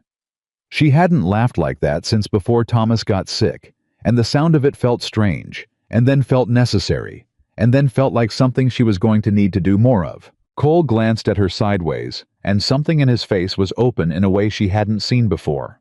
Something that didn't have a name precisely, but that she recognized by its effect, the way it made her chest feel wider, like a window opened in a room that had been closed too long. She faced forward and let that be what it was. The second day brought the first real test. They were 20 miles south of Casper, moving through a section of road that ran between 2 Krail freight stations when they came around a bend and found 3 riders blocking the road. Not Dales. Not Hargrove. These were men she didn't recognize, company jackets, no badges. The kind of men who did the work that the men with pleasant expressions didn't want to do themselves. The one in front looked at Cole, looked at Rosalie, and looked at the horse. "Rosalie Mercer," he said. "Yes," she said. "You're to come with us." Cole stopped the horse with one hand on the reins and said nothing. His other hand rested on his thigh 3 inches from the revolver. "On whose authority?" she said. "Krail Freight Company has a—" "The Krail Freight Company," she said, "is under a federal preservation order issued by Judge Amos Bellamy of the Federal Circuit Court. Its officers are in federal custody. Its land options have been suspended. Whatever authority you believe you have, I'd recommend you think carefully about who issued it and whether they'll be in a position to protect you from the consequences of acting on it." She kept her voice completely level. "I've just spent 4 days in front of a federal judge. I know what he looks like when he's annoyed. I'd suggest you avoid giving him a reason to learn your names." The man in front looked at his companions. Something passed between them, the specific calculation of men who'd signed on for routine intimidation and were now being asked to do something considerably less routine. Cole said quietly and without inflection, "Roads public." The 3 men looked at him. He looked back. The revolver was still 3 inches from his hand. His posture communicated with complete economy that the 3 inches was not a problem.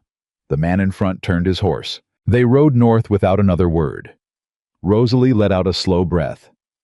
"That was the last," Cole said. It was not quite a question. "I don't know," she said honestly. "But they'll find out what happened to Hargrove and Dales by tonight, and after that whoever's left will be looking for the exit rather than the fight." She paused. "Crail's lawyers will be very busy for the next several years. They won't be spending resources on us." "On you," Cole said. She looked at him. "You're the witness," he said. "They'll leave me alone. They'll leave me alone because I'm a mountain man with water rights they no longer have any hope of acquiring." Something moved in his voice that wasn't quite humor and wasn't quite bitterness, but lived in the territory between them. "They'll spend their lawyers on you." "Then I'll need a good lawyer," she said. "Ruth Ellison knows people," he said. "Of course she does," Rosalie said. They kept riding south. Garnet Falls appeared on the third afternoon smaller than she remembered. Or maybe it was just that she was different, and the town hadn't changed, and the difference registered as a change in scale. The same main street, the same dry goods, and the same livery, and the same faces that had watched her come through 6 weeks ago, with a dead husband's papers and a pregnant woman's particular invisibility. She had the oilskin in her bag. She had Bellamy's receipt. She had 3 days of open road behind her and the mountains behind that, and before all of it, the moment outside Garnet Falls, where she'd pressed her hands into the dirt and refused to stay down. The grave was half a mile east of town on the property Thomas had claimed. She'd been afraid on the road, in the quiet moments when she let herself think about it, that returning would undo something. That the thin, disciplined composure she'd maintained across 400 miles of hard country and a federal courthouse and 3 armed riders would fail her here at a wooden marker she'd put in straight, because it was the one thing she could control. Cole stopped the horse outside the property line without being asked. She looked at him. "You go," he said. "I'll wait." "You don't have to." "I know I don't," he said. "Go." She climbed down and walked across Thomas's land toward the marker. The ground was dry under her feet. She had buried him in June, and it was August now, and the summer had been long. The marker was exactly as she'd left it. Straight. The letters she'd carved were still clear. She stood in front of it for a long time without speaking. Then she put her hand in her bag and took out the folded oilskin and held it against her chest. "It's done," she said. "The documents are filed. Bellamy has the evidence. Dales and Hargrove are in custody, and the fraudulent option on this land has been suspended." She pressed her hand flat against the oilskin. "I know you know that, but I wanted to say it to your face, or as close as I can get." The wind moved through the grass. "The baby's well," she said. "She's been busy. She kicked through the entire storm in the Bighorns, which is something you would have appreciated." She paused. "There's a man. He helped me carry it. Not because he was asked to, and not because he didn't know what it would cost him. He couldn't walk past." She looked at the marker. "You would have liked him. He doesn't waste words, and he builds things to last, and he already had a second cup before I arrived." Her voice was steady. "I'm not replacing anything. I'm not trying to. I wanted you to know." The grass moved. Nothing answered. Nothing needed to. She stood there for a few more minutes in the August afternoon, in the particular silence of a woman who has finished what she came to do and is learning what comes next. Then she turned and walked back to where Cole was waiting. He looked at her face and, as always, read it accurately. "All right," he said. "Yes," she said, and meant it in the full sense of the word, which included everything that had happened, and everything that had been lost, and everything that was against all reasonable expectation still possible. She took the horse's reins, and they walked back toward town. They stayed 2 nights in Garnet Falls, while Rosalie arranged for the property's basic maintenance with a neighbor who owed Thomas a debt and was glad to have a way to pay it. She visited the county clerk and confirmed in writing that the Bellamy preservation order applied to Thomas's claim. She wrote a letter to her sister in the north detailing what had happened, what was filed, and what the sister could expect regarding their late father's estate matters that had become entangled in the same fraud web. On the second evening, she and Cole sat on Thomas's porch. Her porch, she was learning to say it and watch the light go out of the sky the way Thomas had always watched it without needing to comment. After a while, Cole said, "What do you do now?" She had been thinking about this for a long time. Not in the anxious, urgent way of someone planning an escape, but in the quiet, deliberate way of someone building something real.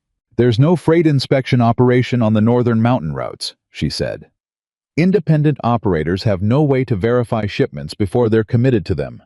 No standardized records, no accountability." She looked at the fading sky. That's how Crail did it. Isolation and opacity. No one could see the full picture because no one was positioned to.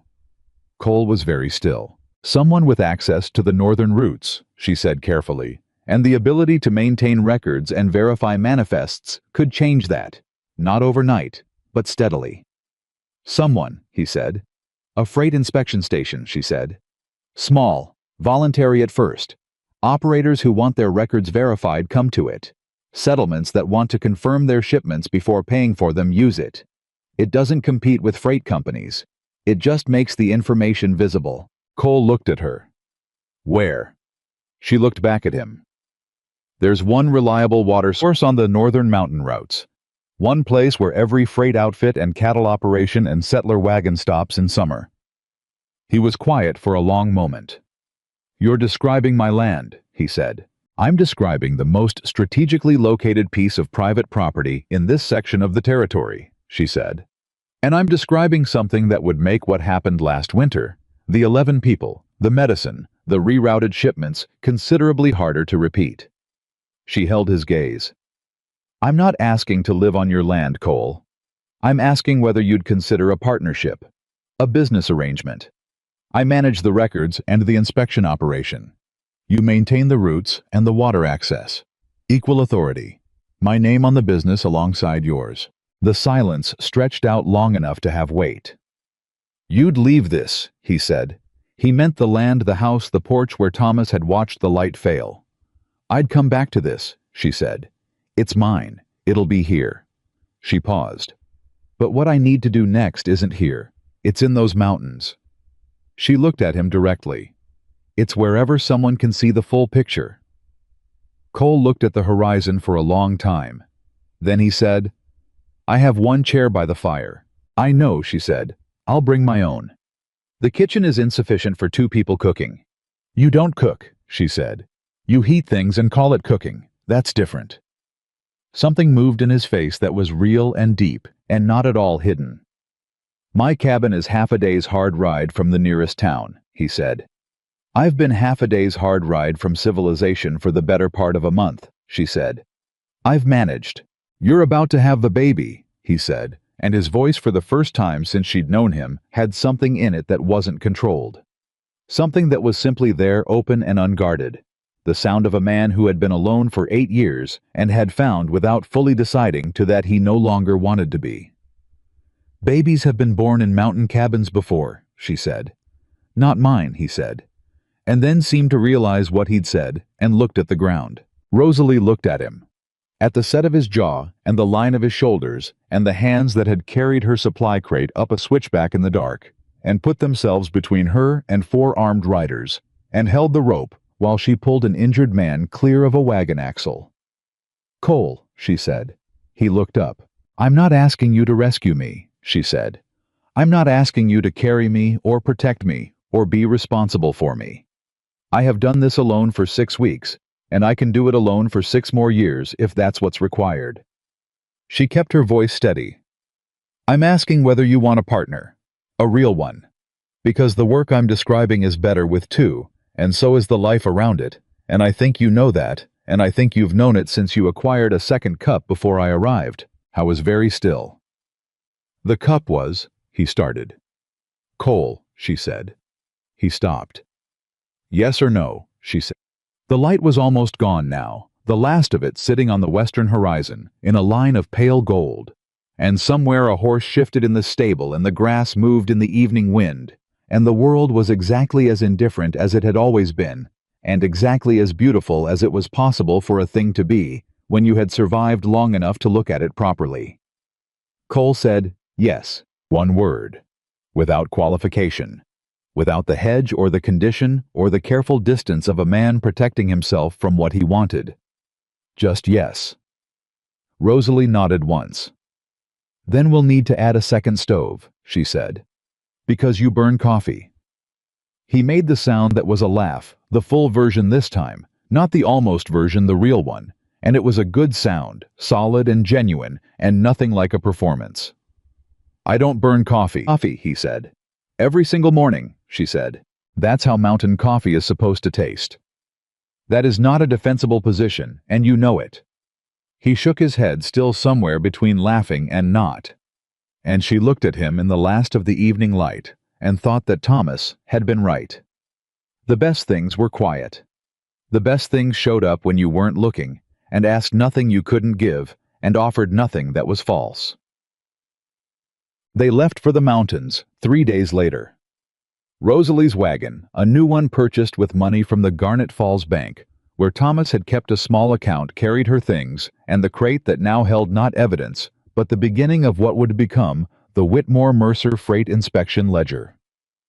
Cole's horse walked beside it, and the territory opened north, and the bighorns rose ahead of them, clean and enormous, and entirely unchanged by everything that had happened beneath them, at the property line. She stopped the wagon and looked back at Thomas's land for a long moment. Then she faced forward and said, "Let's go." Cole clicked his tongue to the horse, and they moved.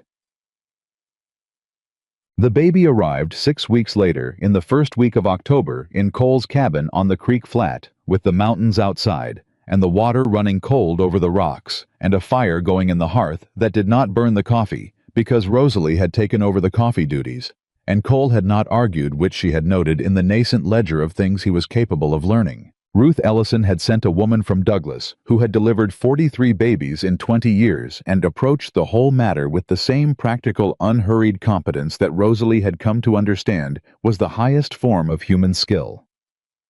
Cole stayed outside on the porch for 4 hours and wore a path in the boards that was visible for years afterward. When the woman opened the door and said it was done, he was inside in 3 steps. The baby was small and loud, and had an opinion about everything immediately, which Rosalie said was a Mercer family trait, and Cole said he was beginning to suspect was also available in the general population. She was a girl. Rosalie had known. Cole held her with the careful, whole-body attention of a man who understood fragile things, and never let that understanding make him hesitant. He held her, and looked at her face, and said nothing for a long time, and Rosalie watched him, and understood that something was being completed in him that had been left unfinished for 8 years, and that completion was not about her. Not entirely. It was about a man who had believed he had no right to care for something breakable, finding out that he was wrong. "She needs a name," Cole said. "I know," Rosalie said. They had talked about names. She had told him Thomas's choices. She had told him her own.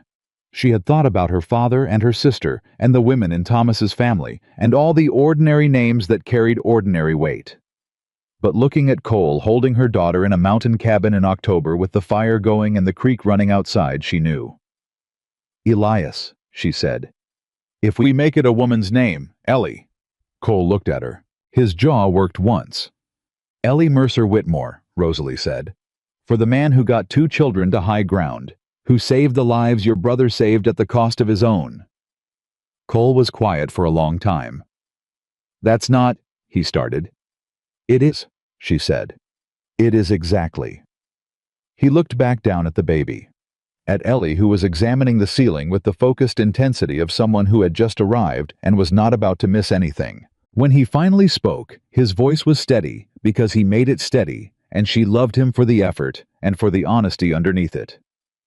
"He would have liked you," Cole said, not to Rosalie, to Ellie.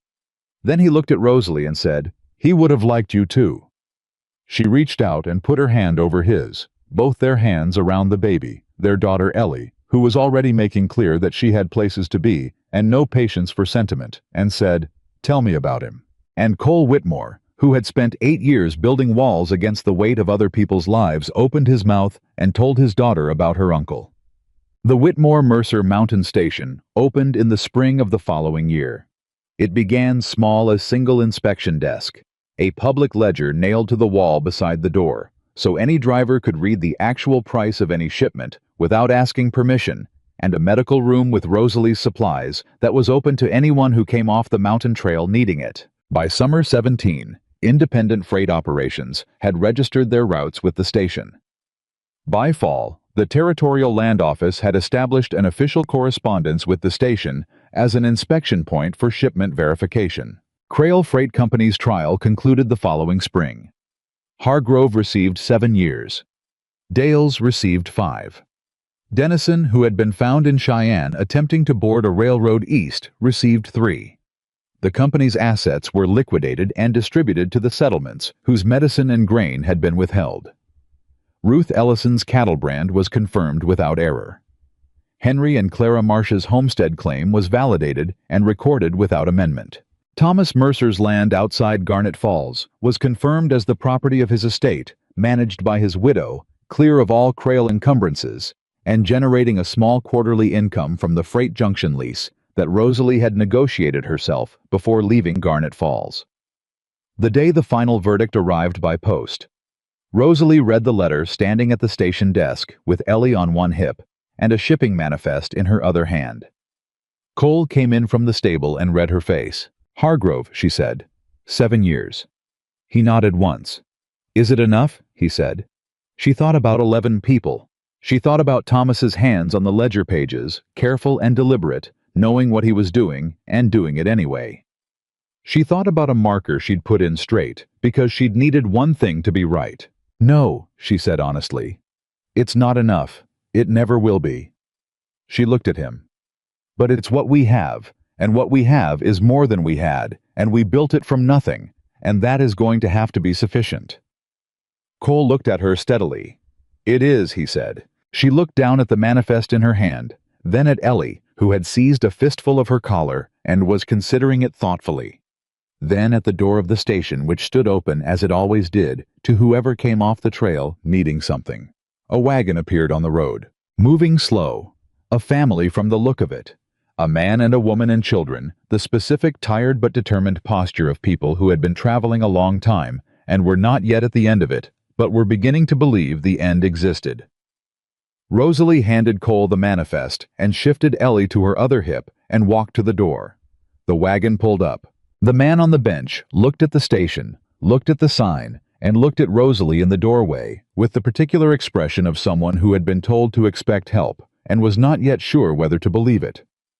"This the Whitmore-Mercer station," he said. "Yes," she said. "Come inside. There's water at the trough for your animals, and I can check your manifest against the current freight prices if you need it." The man glanced at his wife. She was already climbing down. "We were told," he started.